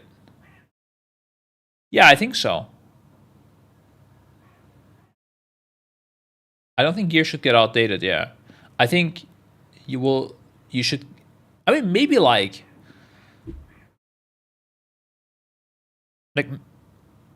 maybe there's a world where like WoW 2 actually comes out, and you do flush down the toilet, the content, because you think this is worth it, but I don't think so. I don't know. I think you would rather keep the old content, and the gear is relevant from them the whole time. Yeah. Guild Wars 2 is a good non-raid game. Yeah, I definitely want to play Guild Wars 2 to see how it feels like. Just from like a game design perspective. I think that would be interesting. I think WoW is too big to make this work. I don't know. Like if we went to BlizzCon, this next thing, right? And they said, you know what, guys, we're gonna add a new level cap. There are gonna be, you know, some. Instead, like you get an extra. I don't know. You'll get more dungeons, and you'll get more raids, and you'll get other features, but you're not gonna have to level and do tons of quests. I don't know. I think trade that. Like I'll be happy with that completely. I'm fully fine. I couldn't give a shit about this like new zone, new quest. I mean, maybe in the new zone, obviously you will need that, but not like an expansion around that new zone necessarily. I'm completely fine with that. I'll be pretty good, but anti-hype. Yeah, I don't know. For me, it's about what the game actually gives you, and not about the surrounding story and everything. Like if they merged 2 patches of content together and called it an expansion, and they released them at the same time, basically, I would be more than happy. I don't know, maybe an expansion is cheaper to make the current style. I don't know. Not sure. Yeah, I think even within an expansion, like the eye level thing is really bothering me. I think going to Voti and getting almost equal gear to a Barrows, that would be really cool for me. I don't know, like the horizontal style. I think the more I think about it, the more I like it. Personally, yeah. Retail has become a Pokemon game. They make new stuff to collect to hook the casual Andes. Yeah. I mean, this is really hard to say. I mean, you got to see the metrics of who is playing what and for what reason. Like, I don't know, maybe 30% of the WoW players are playing pet battles all day. If that's the case, a new zone with new pets, new Pokemons, maybe super valuable. I don't know, right? They have to figure that one out. For me, WoW is about dungeons, raiding, and that is, and PvP. And that's basically it. If they literally had nothing new except for dungeons, raiding, and PvP, I would play WoW. Like, I would literally be like, I would probably be more relieved, honestly, because I would be like, oh, don't need to level. That sounds pog. Like, you log in, and you have literally dungeons enabled, and you have a thingy, and maybe you have like a small campaign to do, just but like a good story, good quest. That sounds pog, dude.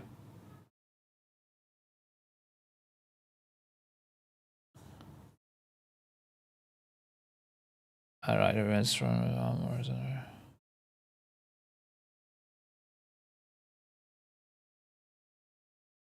what's your prediction for raid healing comps considering the changes healing is pushing, and then the changes moves healing backwards to what was in the past?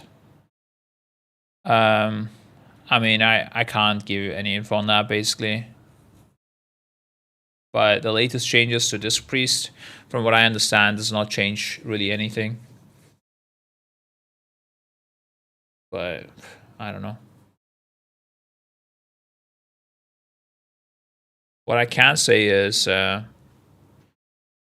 healing is probably the most important role in WoW. I'm actually very surprised that not more people want to do healing. Like, if I, wanted to play WoW, and I wanted to play just as a player, right? I don't want to be an officer. I don't want to deal with raid leading or whatever.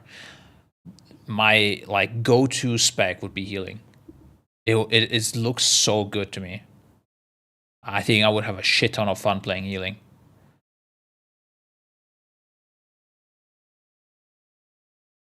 I'm very surprised that not more people want to heal. Like, we have a big struggle finding healers.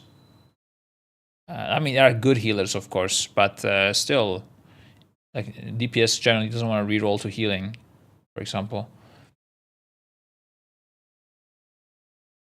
Problem with healing is at certain high levels, you can't heal one shots, you can't do more. I see Velo already talking shit. You can't heal one shot. You don't have to heal one shots though. Nobody's like, oh, the healer is shit because you didn't heal the one shot. I do think I would be a grumpy healer. Just to be clear, I would be like, DPS, you little idiots, stop standing in this shit. What the fuck are you doing? Damage taken by spell. I would like link after every pull, damage taken by spell from this pool, damage taken by spell from this swirly, and then like, ooh, good job, you're topping this meter, you idiot. Start playing good. And but I would still play healing. I think I would enjoy it more. I can take over Mistweaver. Velo, yes, I will. Fuck it, dude. Velo, you are benched. You come raid lead. I go in, dude. Logging in, creating a Mistweaver. Fuck it, homie.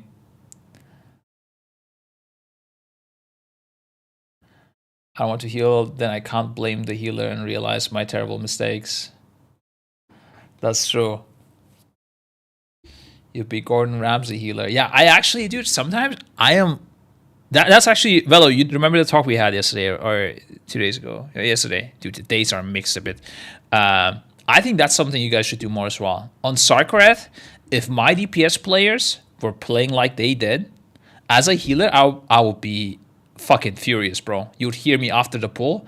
Yo, you guys either learn to fucking play properly and stop taking ticks from this bullshit on the ground, or I'm literally gonna stop healing. You're just gonna die. I do not care. That is what I would say. I think I even said in my progress, like, if I was a healer, you guys would get shit talk real good. Say the healer chat is good content. I think you need to show that to the healers in a good way. Yeah. The DPS players, dude, sometimes they're taking the piss. Oh wait, this is a video. I think I saw this before, but my headset is off. 1 sec. I hope my healing's good enough. I'm trying my best. I hope I don't let everyone down. I know I'm not the strongest, but I'll do what I can. The tank is so brave and strong. I just want to help everyone. If I believe in my friends, we'll get through this. The violence is scary. You pulled so many enemies. I'll try my best to keep up. Oh no, a super powerful attack. This is all my fault. Oh no, I can't find the rogue. I hope they're okay. We didn't bring any food. I guess I've got to work extra hard. Don't die. I can't do this alone. Finally, we did it. Get up. You die when I say you can die. You need healing. Oh, are you the tank? No, so shut up. If you stand in the red, you deserve to... This is Ryzen, dude. Wait, hold on. I need to watch this from the beginning. Wait, no, not this from video the very beginning. Hold up. Going well. Wait, where am I? I hope my healing's good enough. Hard. Don't die. Can't do this alone. Fuck it. Get up. You die when I say you can die. You need healing. Oh, are you the tank? No, so shut up. If you stand in the red, you deserve to die. No, not out of manner. I just don't like you. Can't heal through walls, can I? Genius. We go at my pace, Mr. Tank, not yours. You're all sack. The healers that actually like hated when the tank pulls too much and they can't keep up. That's the worst, dude. They are usually not the elitist ones though. They just suck at the game. But this is the rest is literally Ryzen. Yeah, I think Ryzen could have said every single quote. I think he probably wrote the script for this video. Acts of hit points and I'm God. Never forget that. The rogue can stay dead. It's better for everyone this way. Stop pulling everything. When I'm not healing, I'm out DPSing you, and you're a DPS, so get better. You got one shot. I can't out-heal stupidity. I am already healing you. Move away from the damage. You didn't bring food. Well, whose fault is that? Oh, you're all dead. Well, guess I'm soloing this then. Finally.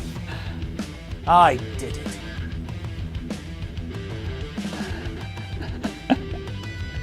It's true. He is also unrewarding in farm and you get benched because you don't need the healing anymore. Yeah, I mean, on farm you can play. You can just play DPS as well, right? And you can play a bit more DPS oriented. But yeah, I do agree. Healing farm is not that interesting. It's a bit boring. That's true. You got my pace is the most true citation from ever from Pugs. Usually that's what tanks do. Like the DPS, ranged DPS especially, will be like, yeah, I got a proc, I have to pull here like a Shadow Priest and Void Form or something, and then the tank will just fully go mental like, what, you pulled, you tank? Ah, I won't play anymore. I only tank stuff that I pull. It's so horrible, especially the more you go from retail to classic, this like ratio of the tanks increases as well. And eventually they just like leave the group when you pull. They're like, okay, you pull, see you.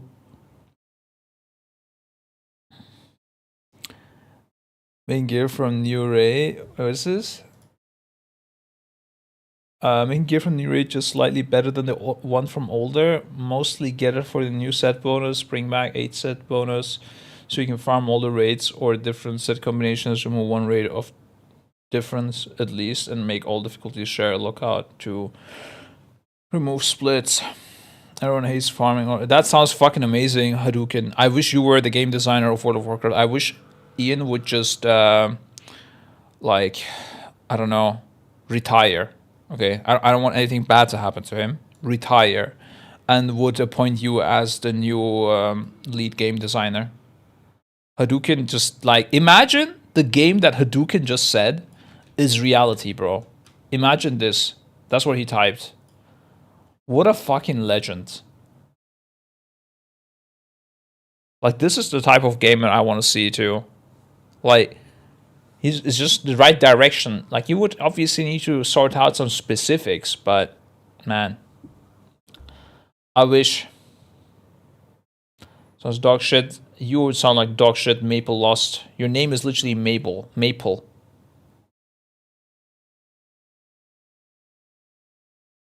Sounds like I would insta-quit. How would you insta-quit? I'm so glad you would. Damn, WoW would be a better place. Wait, one sec. There, if you insta-quit? Lots of hit points and I'm God. That's right. Never forget that. The rogue can stay dead. You can stay dead too. Yeah. Would you compete for Warforged Classic and Plus? As somebody from YouTube said at some point. I'm rarely reading the YouTube chat. I'm sorry, guys. Would we compete for a Classic Plus? Yeah, in a world where Classic Plus is about skill and not about crazy amount of just like practice or like speed running, yeah, I think we would compete in Classic Plus. I would at least.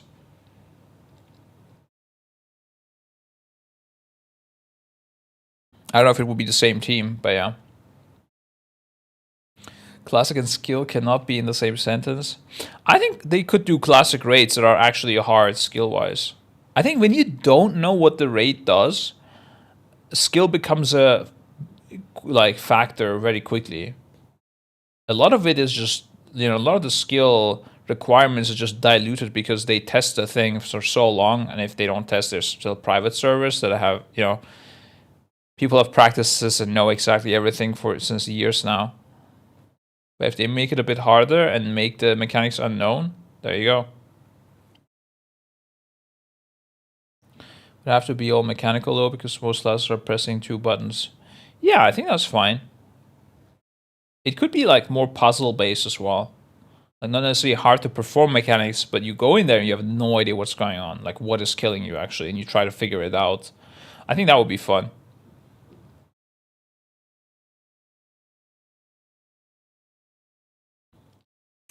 Blind raids would be awesome. Yeah. Yeah, it would be nice.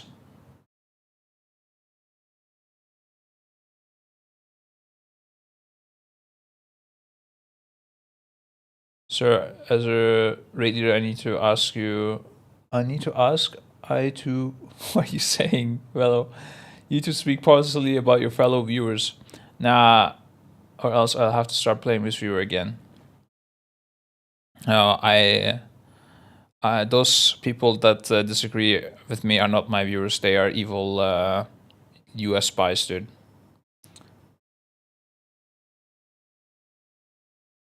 I'm sorry, but am I the only person who sees this? Season of Mastery had low participation because the race slightly buffed were too hard. What kind of content are people expecting in Classic Plus Plus? More tank and spanks? I don't think Season of Mastery had low participation because the rates were slightly buffed. I don't think it's related at all, actually. I think number one reason for Season of Mastery why it was bad or participation was low was because there was zero marketing done for this. I think they paid probably no money. Like literally, they probably had a budget of $0 for Season of Mastery marketing. I have not seen a single sponsored streamer. I have not seen a single like proper ad for it. Literally nothing. They just announced on Twitter that it was open now, or like open in a month, and then they opened it. That was it. It was for the people that were already playing Classic and were just like seeing this, and they were maybe looking for a reason to restart, or the people that missed the first Classic launch and they wanted to do something, and that's why it had so low. The number two reason was it was literally zero new content. They re-released Classic as it was. So why? I mean, if you are already playing Classic, like if you wanted to play Classic, you were probably already playing Classic. So Season of Mastery didn't give you anything. And that's why participation was low. Imagine if they did hardcore WoW and not a single streamer played it. Do you think it would be successful? No, it wouldn't have been successful. No, it would not happen. Because Season of Mastery already had the hardcore part. Season of Mastery had the exact thing as hardcore part. It was just a buff that disappeared or something like that. Nobody played it. What made hardcore great was, well, first of all, the private server community that they already, you know, was doing this, and there was some hype built up there already. And then some pioneers in the streamer section, like Zaryu and Savix that tried it out, and then when it like finally came out, they did some good announcements for it, and that's why it got popular. A hardcore retail with 1 death proc per week. Hardcore retail with 1 death proc per week? What does that even mean?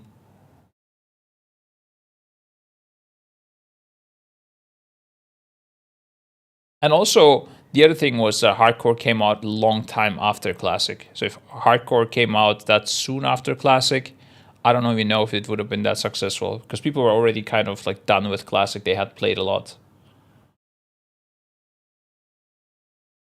Cheat death, I guess, every week. What does that mean? Oh, 1 life per week on Hardcore retail. What the hell? That sounds crazy, bro. That sounds crazy. I don't think retail hardcore will ever happen. Like, retail high-end content is just too hard and it's not capped. I mean, I don't know how that would even work.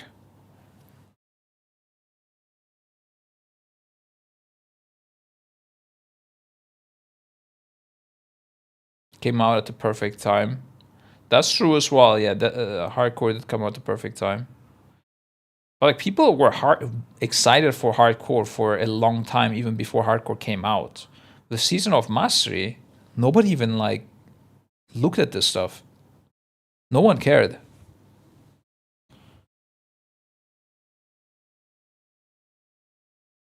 If they made an announcement for hardcore the way they did on Season of Mastery, nobody would even looked at it.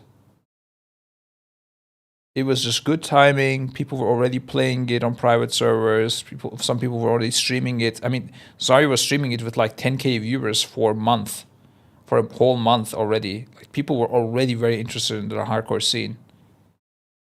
And a lot of them wanted to start hardcore, but they were like, well, I will just do it when the official servers come out. So everyone was just ready to go. To be honest, the reason hardcore made it big was because of all the death clips from streamers. Yeah, that's what I'm saying. That's marketing. And I mean, Blizzard managed to do it for free once again. That is pretty impressive. Like, they again did not spend any dollar on marketing. They didn't sponsor a single sponsor, a single streamer. That is like crazy to me. The fact that they wouldn't sponsor somebody like Zaryu, that's crazy, bro. You just do it out of like if a streamer contributes to your community and to your game so much, you just do it, man. It's like common sense. Even if you don't pay a lot, right? You can say our budget for Classic is not a lot, but you are doing great work and we want to give you some benefits. They could do some like small things for him. It's crazy. I don't think it's greed and pride. I think it's like they just don't value it enough or care about it.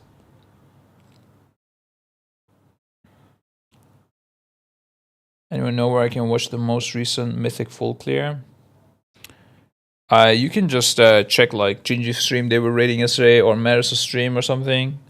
I think Gingy was streaming, but I don't know. I don't think Maris was actually. Why would you sponsor someone who's already gonna play it? That's just throwing money away. That's not how this works. They don't have to pay him a lot. They should just do something with him. They can require extra deliverables from him with a small amount of money. And first of all, they can stop him talking anything bad about the game. Like, it's pretty fucking good. I don't know if Zari would take the deal necessarily as well, but like, they can do a lot of good stuff. And rewarding the player in your community is not a bad thing at all. Knows a lot about sponsors. Yeah, I mean, you know, there is a world where you don't. Some people do that, where they don't pay the people that are playing their game, and so they try to get new people. But I don't think it is a correct approach. Doing nothing for the people that are playing your game already is not a good approach. Like, for example, Blizzard did a good job on that on Diablo 4. They sponsored streamers that would have played Diablo 4 anyways.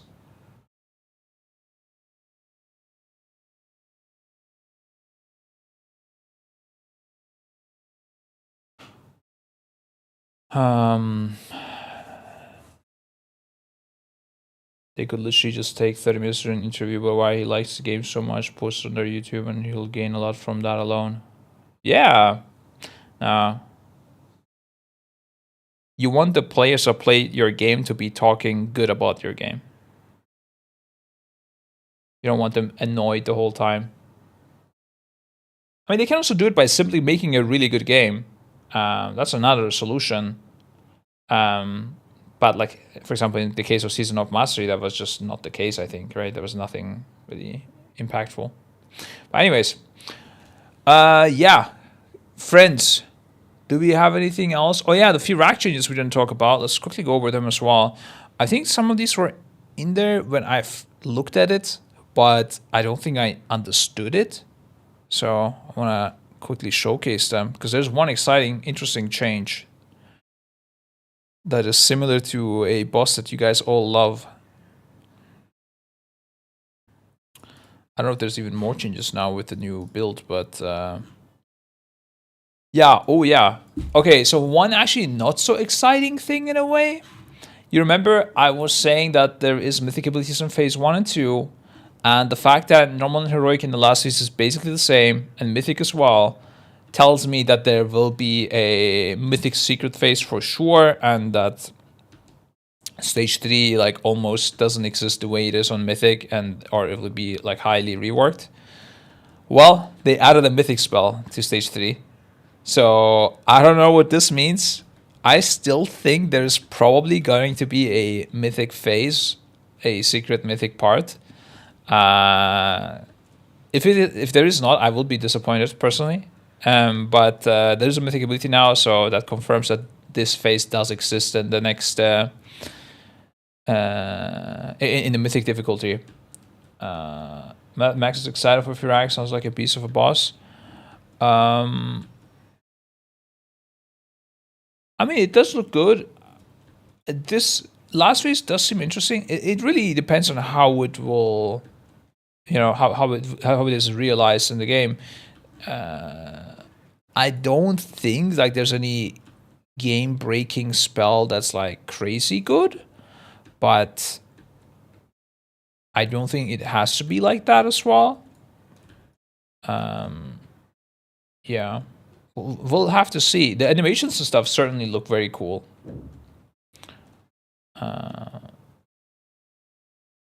So yeah. But yeah, the new mythic mechanic. Okay, so first of all, they removed the dots from Apocalypse Roar. So no longer Master Spell Revival is not OP anymore. This used to apply the spellable dot. But the main thing is they added a different type of seed on Mythic that is like a Halondrous Bomb. If this is a seed on the ground, and if any mechanic hits a seed, like the breath, the firestorm, or projectiles from the blaze, then it will blow up and we wipe. And you can pick up the seed, like the Halondrous bombs, and then you can carry it somewhere and dodge the abilities while you're carrying it, because otherwise it turns into a killing blazing seed again. Sorry, it just become blazing seeds if directly hit. Oh yeah, okay. I just read 65k damage for a sec here and was like, what the hell? That wouldn't kill you. Yeah, basically if the seed gets hit by anything, you blow up. If you get hit by anything while carrying the seed, you still blow up. And while you're carrying the seed, you get a dot that stacks on you. And this was 8k literally a day ago, so they just changed this and buffed it, which makes sense. And you'll have to throw the seed, like put the seed on the ground. Whenever an ability comes on it, somebody needs to pick it up. And we don't know how many seeds there are. If there's like only one seed, it will be a joke, obviously. But if there is maybe a new seed that is coming every now and then, maybe it just produces corrupted seeds. I don't know what that means. Maybe a set of 3 or something. It could be definitely very crazy playing this. You don't want to refresh this dot. I think what I would have liked more is if this dot was permanent instead of 30 seconds. And then there's less seeds to handle. Because if you need to drop this dot off and pick it up again, that will be definitely a monkey shake and to plan and assign. The other thing would be a bit more about just pumping out the HBS. Yeah. That here, right? We don't need Master Spell unless you don't need it for Apocalypse Roar anymore. There's still the dots that get a life by Burning Presence, which is on P1 and P2, but it's not nearly. And also by there's also one from. No, not this one. No, there was something more that does it. But I am lost, bro. There, yeah, Incarnate.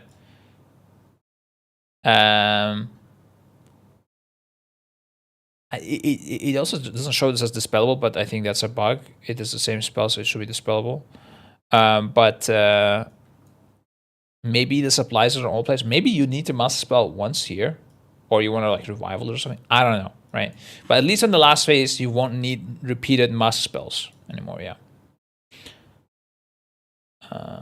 What does the weaker thing means? Yeah, it means these are private auras, and here it is a private aura, so of course it will, like, the add-on won't be able to assign you what to do with the seeds, which I think is a good thing.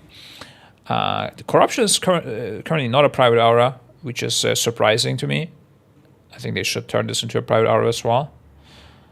They also did a private aura on Blaze, which could mean maybe it's not on everyone. I don't know. Because otherwise, what would be the point? I'm not sure. But yeah. The main thing, I had missed this corrupted seed. I thought this was just a seed that got hit. I thought it was a blazing seed, but it is actually a completely new spell, and it's mythic only. And it confirms that this phase will exist in mythic. I do still believe in a secret mythic phase, though. It would be very sad if there was no secret mythic phase. I wonder if it would be healthy for the game if they removed Master Spell completely.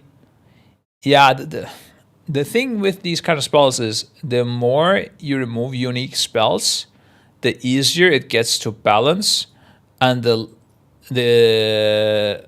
more stale the game becomes. So you either want uniqueness or you want balance, and the more unique things are, the less balance there will be, the more chaotic is like any competitive scene, or especially on hard fights, if there is something unbalanced, either the fight will be too hard unless you use that unbalanced thing, let's say unless you have master spells, the boss is not killable, or it will be too easy once you use that unbalanced thing, and then the boss is normal for everyone, but really easy when you bring the unbalanced thing. So it's a hard thing to figure out what you want to do with your game, really. I do like the idea of unique spells for sure. I think they add a lot of flavor to the game, but at the same time, it will lead to class stacking if you wanna perform at the best way. I think what they should do is force the diversity on the classes in the raid. Even if that means that like randomly pugging mythic content might be harder, or replacing players in your team would be harder. And I think instead they should make it easier to reroll to specs or something. So if, let's say, you lose your enhancement shaman, but you definitely need an enhancement shaman for X boss, somebody should be able to reroll to an enhancement shaman within a week with your guild, and so you don't have to look specifically for an enhancement shaman or something, and it's without it you can't play. I think diversity in the raid comp is really good, and they can just force that and keep. In this way, they can keep unique spells, right? Like they can have mages be the AoE freaks, but you can only bring 1 or 2 mages. You can't bring 7 of them and make the fight completely, irrelevant. What do you think about adding scrolls back into the game? No, I don't like that at all, because that's even more class stacking. I think it's fun for when you can class stack and just destroy the bosses, but it would make the game even more. I don't know how to pronounce it, like homogeneous, where there is nothing unique left anymore, because otherwise you will class stack like even crazier. I do like the raid buffs personally idea, but I think every class should get one, and then we have to bring every class, and then we're done with it. Yeah, homogenize, yeah, or homogenize. I don't know how to pronounce it. I know how to write it. Yeah. I haven't asked today. How are you feeling today? I actually felt pretty shit in the morning, not gonna lie. There's just overworked, but I was the stream made me let's say forget about life for a bit. It was good. I was also thinking that it might help with my mood, and it did. Thank you a lot, guys. Do you miss more borrowed powers like corruption?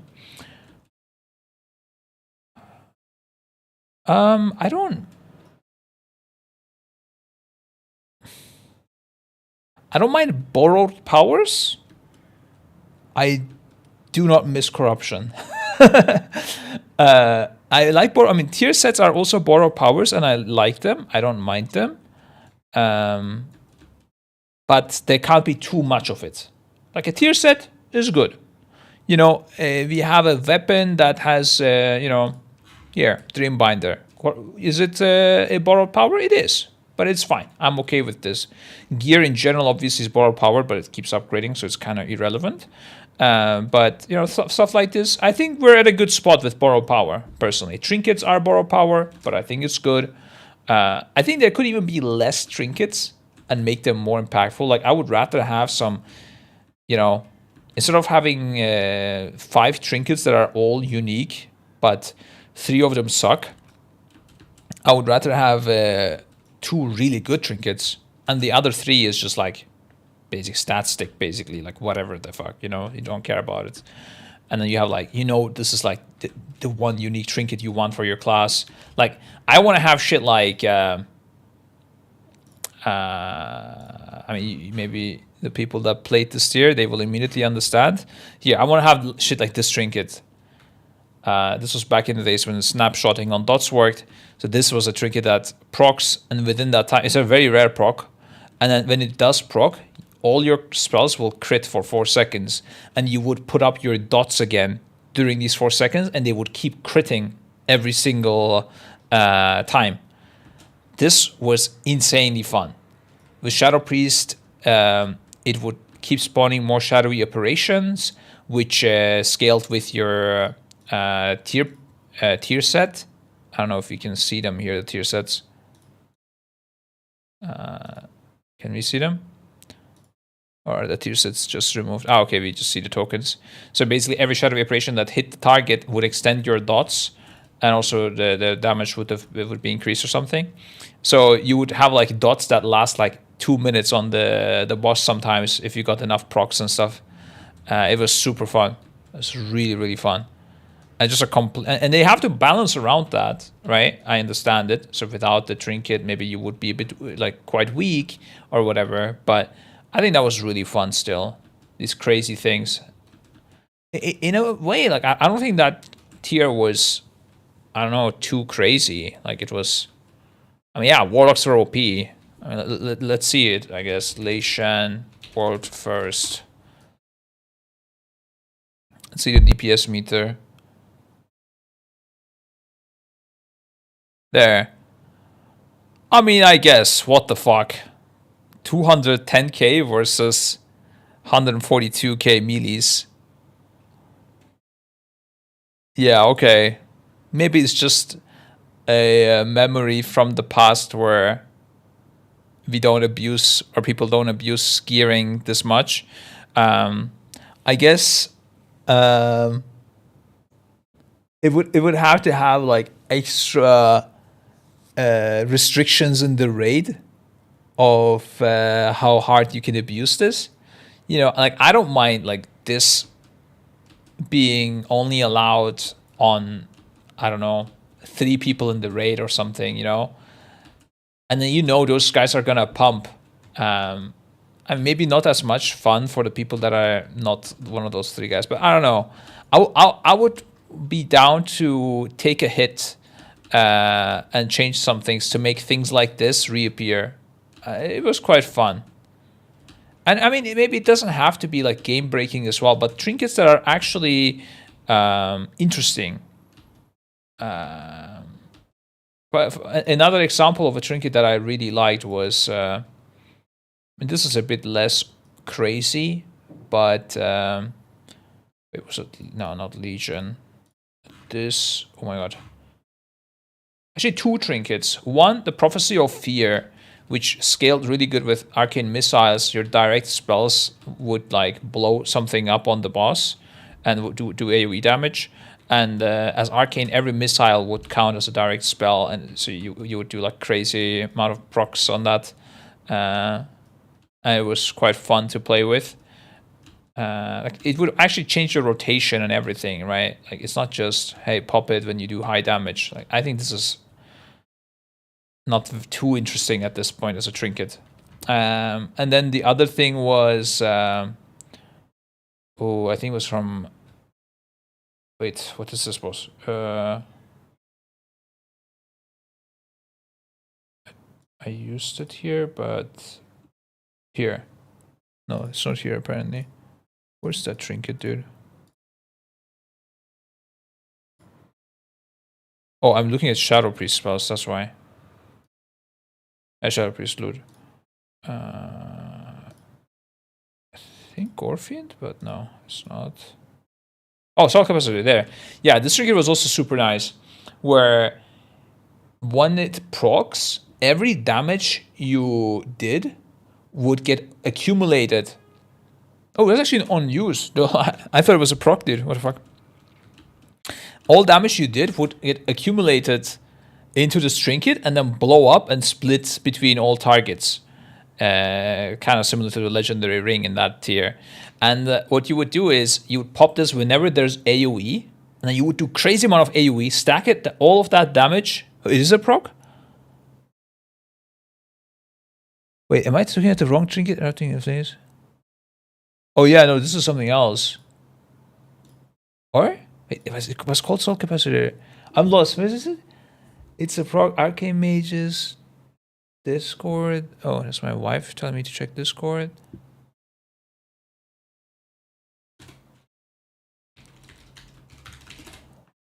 It is a correct trinket.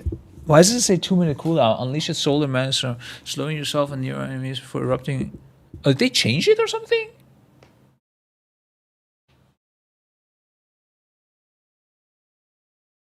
Bro, I'm so fucking cooked. I'm so fucking cooked, boys. I was reading this left trinket. Why is it on the very right? Yo, what the fuck? Dude, I was gonna say, this sounds like the Songcaller trinket. Like slowing enemies for 2 seconds and then doing damage. I'm like, what the fuck? Dude, I was so cooked, man. Holy shit.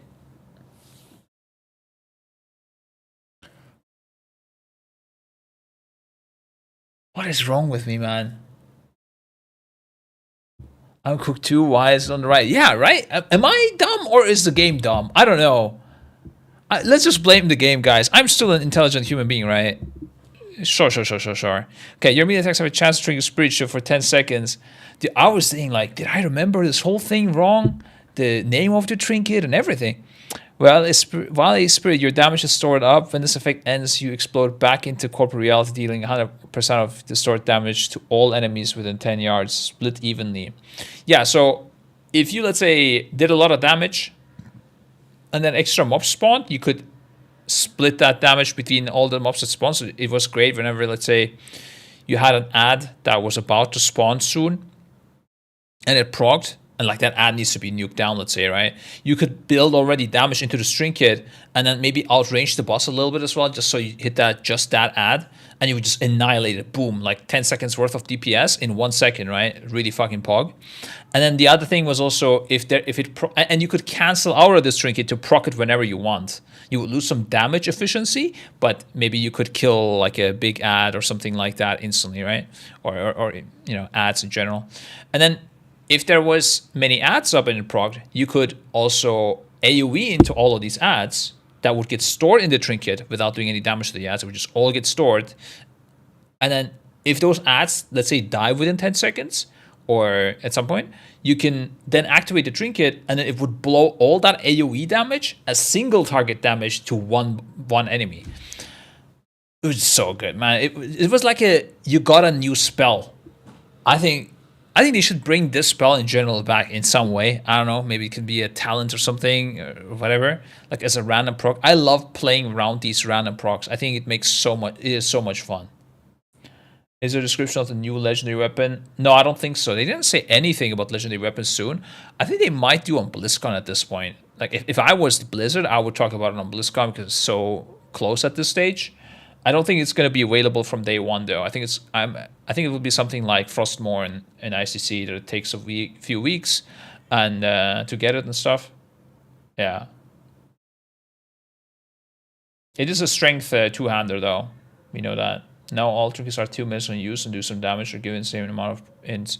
I mean, some of them are interesting, but in a weird way, all of the interesting trinkets are also just very weak. Like, I don't know why this is the case. If we had to take an example from, let's say, a Barrows, I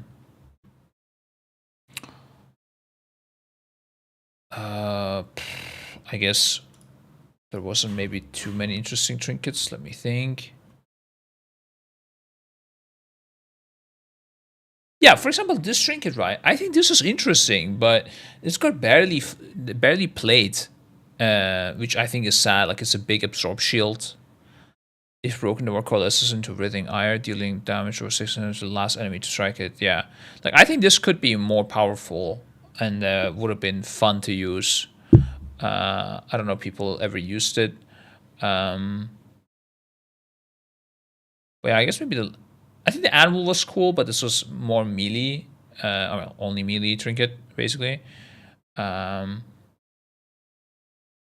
This is also kind of melee. Maybe it's just the range that don't get good trinkets. I think beacon is fine, a trinket like beacon, but you know, having beacon and having anvil, I don't know if that's really that important. I mean, I guess it also has the gripping part, but I mean, melee plays this, so I don't know how relevant this was. Well, yeah. Hello, Jesse Merito. Thank you so much, dude.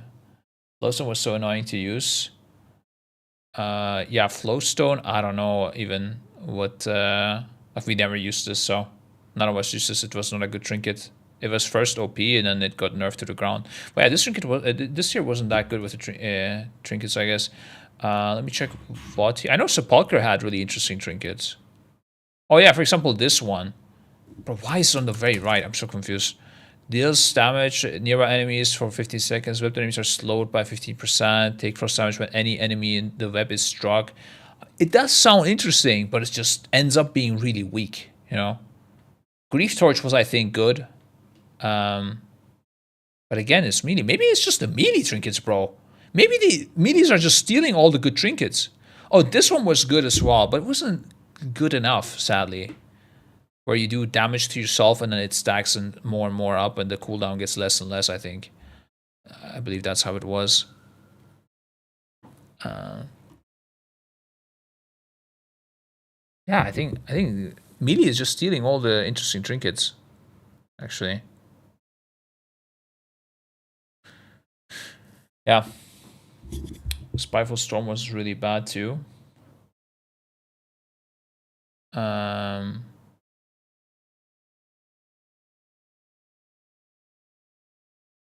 Is this the one that rooted you or no? Axis return target dealing damage over 3 seconds. Both returns increase amount of spine either by 1 Increasing spread for strong ball damage against them until either of you die. Oh, actually, I didn't even... Dude, that's crazy. I didn't know how this trinket worked up until now. Like, I knew that everybody needed it, and it did damage. Like, all I was, like, checking percentage. But from what I understand, this is increasing... okay. It needs more stacks, but it does more damage. So I guess it doesn't change anything. And maybe that's why I didn't know about the specifics. But nowadays, I study every trinket, and I know everything. This expansion, that was one of the things that we lacked. Good trinket research.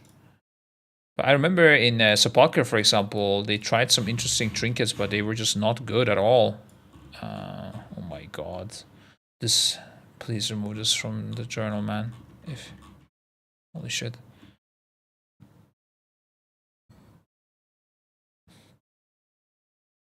Yeah. I don't see me reading more trinkets.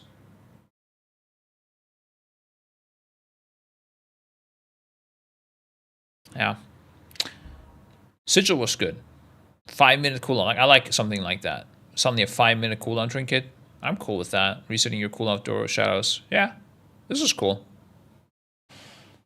The Lion's Roar was utterly shit. Channel Light, creating a zone of protection around you, absorbing 30% of all damage allies within, up to a total. So yes, he has a chance to reduce the cooldown by 6%.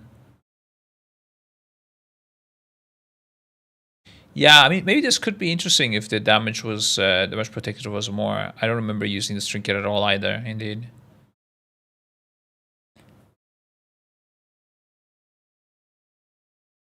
The one from the last boss was weird, giving you affixes.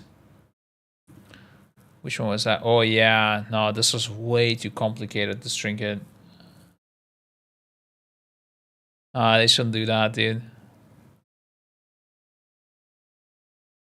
Affliction was the same with trinkets in Siege of Arkham. That's true.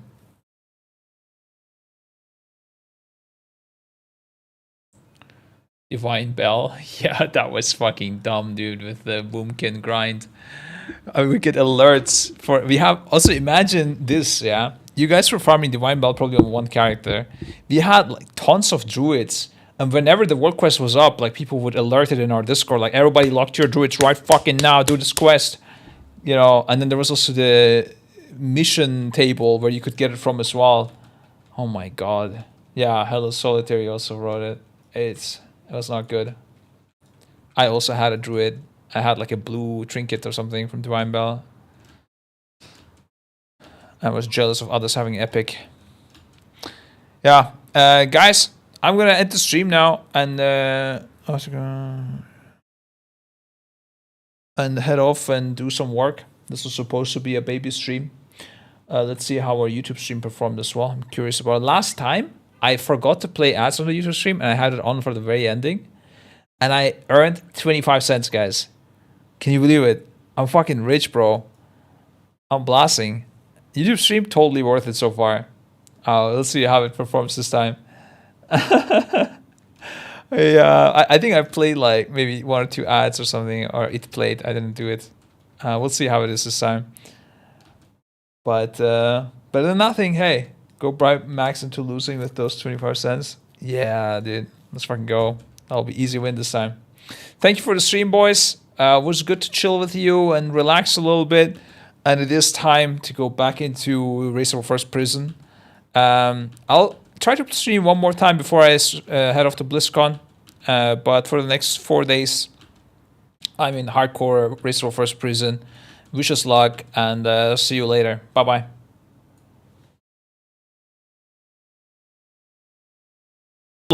You thought I was gone, but I'm not. I do want to quickly talk to you about our sponsor, UGG. I don't know if you guys know about UGG, but you should if you don't know. UGG is a website that you can access also from the panel below or by typing UGG in the chat. Totally forgot. No, I wouldn't do that. This is a great website to check out your friends and check up the meta mainly, and see what kind of talents you should play, what kind of classes are OP, let's say you go M+, what's really good right now? Apparently, augmentation is really good. Wow, who would have thought, right? But you can get more info, like what talents do they play, the highest key rankers, what's the popularity of this talent build, what do they play on tyrannical versus fortified. You see, apparently they changed these 2 talents usually. This is purely done by statistics from Warcraft logs, and it's not like a subjective guide from someone. It's just pure data. And yeah, obviously, if everybody played the wrong... Oh, you guys don't see it. Why does this happen to me?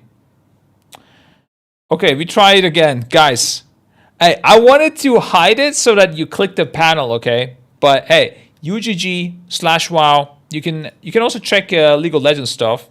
Okay, you can also check League of Legends stuff. This makes the ad more entertaining. This was all scripted, guys. Please, come on. You think I would make this mistake? You think I wouldn't notice this? You're so wrong. But you can get better informed by going to UGG and checking out all the data you need, right? You see augmentation being strong, or let's say rogue is really weak. Who would have thought assassination is not the best for M+. But if you do want to play assassination in M+, for whatever reason, you could check what talents to play. But you could also just check what to play as a good class, maybe a niche class like Enhancement Shaman a bit more, and you can check, between tyrannical and fortified what people change, and you can check the trinkets that people play, the weapons that people play, and all that good stuff, right? Very, very useful, and I fully recommend, and it will be even more useful when a new patch comes out with the new juicy info and new builds and all of that stuff. Professional scripts made right there. Yeah, you know us. We only do professional marketing. But yeah, you guys wondered how the website looked like, and you went on the website yourself. Do you see how smart I am, man? Wow. Hashtag sponsored. But yeah, there's going to be some more news on the website when the race war first comes out that I am not allowed to tell yet. But it will be even more cool, interesting info, and you'll be shown this when the time is right. Okay. I hope you guys all click the panel below and go to UGG. Don't type u.gg. That's not good. You should click the panel. Okay. Even though the link is very easy to type out, which is another great thing about UGG. But hey. Yeah. Also, what enchants to use, what gems to use, everything. It's just such a good website. If I wanted to have like a simple way to check up all of the stuff, I don't know any better way. Couldn't even keep track of what you were saying. I was dying of laughter. That's what can I do? I am just too entertaining. This is my weakness, guys. Sometimes my ads are just too much fun to watch. God damn it. Any macro this site? Any macros? No, they focus. They're not like a guide website, even though they might. There's a chance that some things come up on this as well. But they are more looking at the data and presenting it to you in a readable way. That's the goal of UGG primarily. Because there's so many things you can look at, and they want to show you. I mean, they also do this in League of Legends, by the way, which is a thing that I used when I played League back then. But yeah. Yeah, UGG is great, dude. There's also PvP stuff. M+ rating, PvP, it's all in there.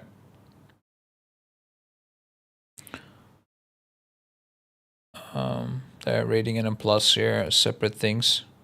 See, the items are different in rating and M+. Who would have thought? While UGG would have thought.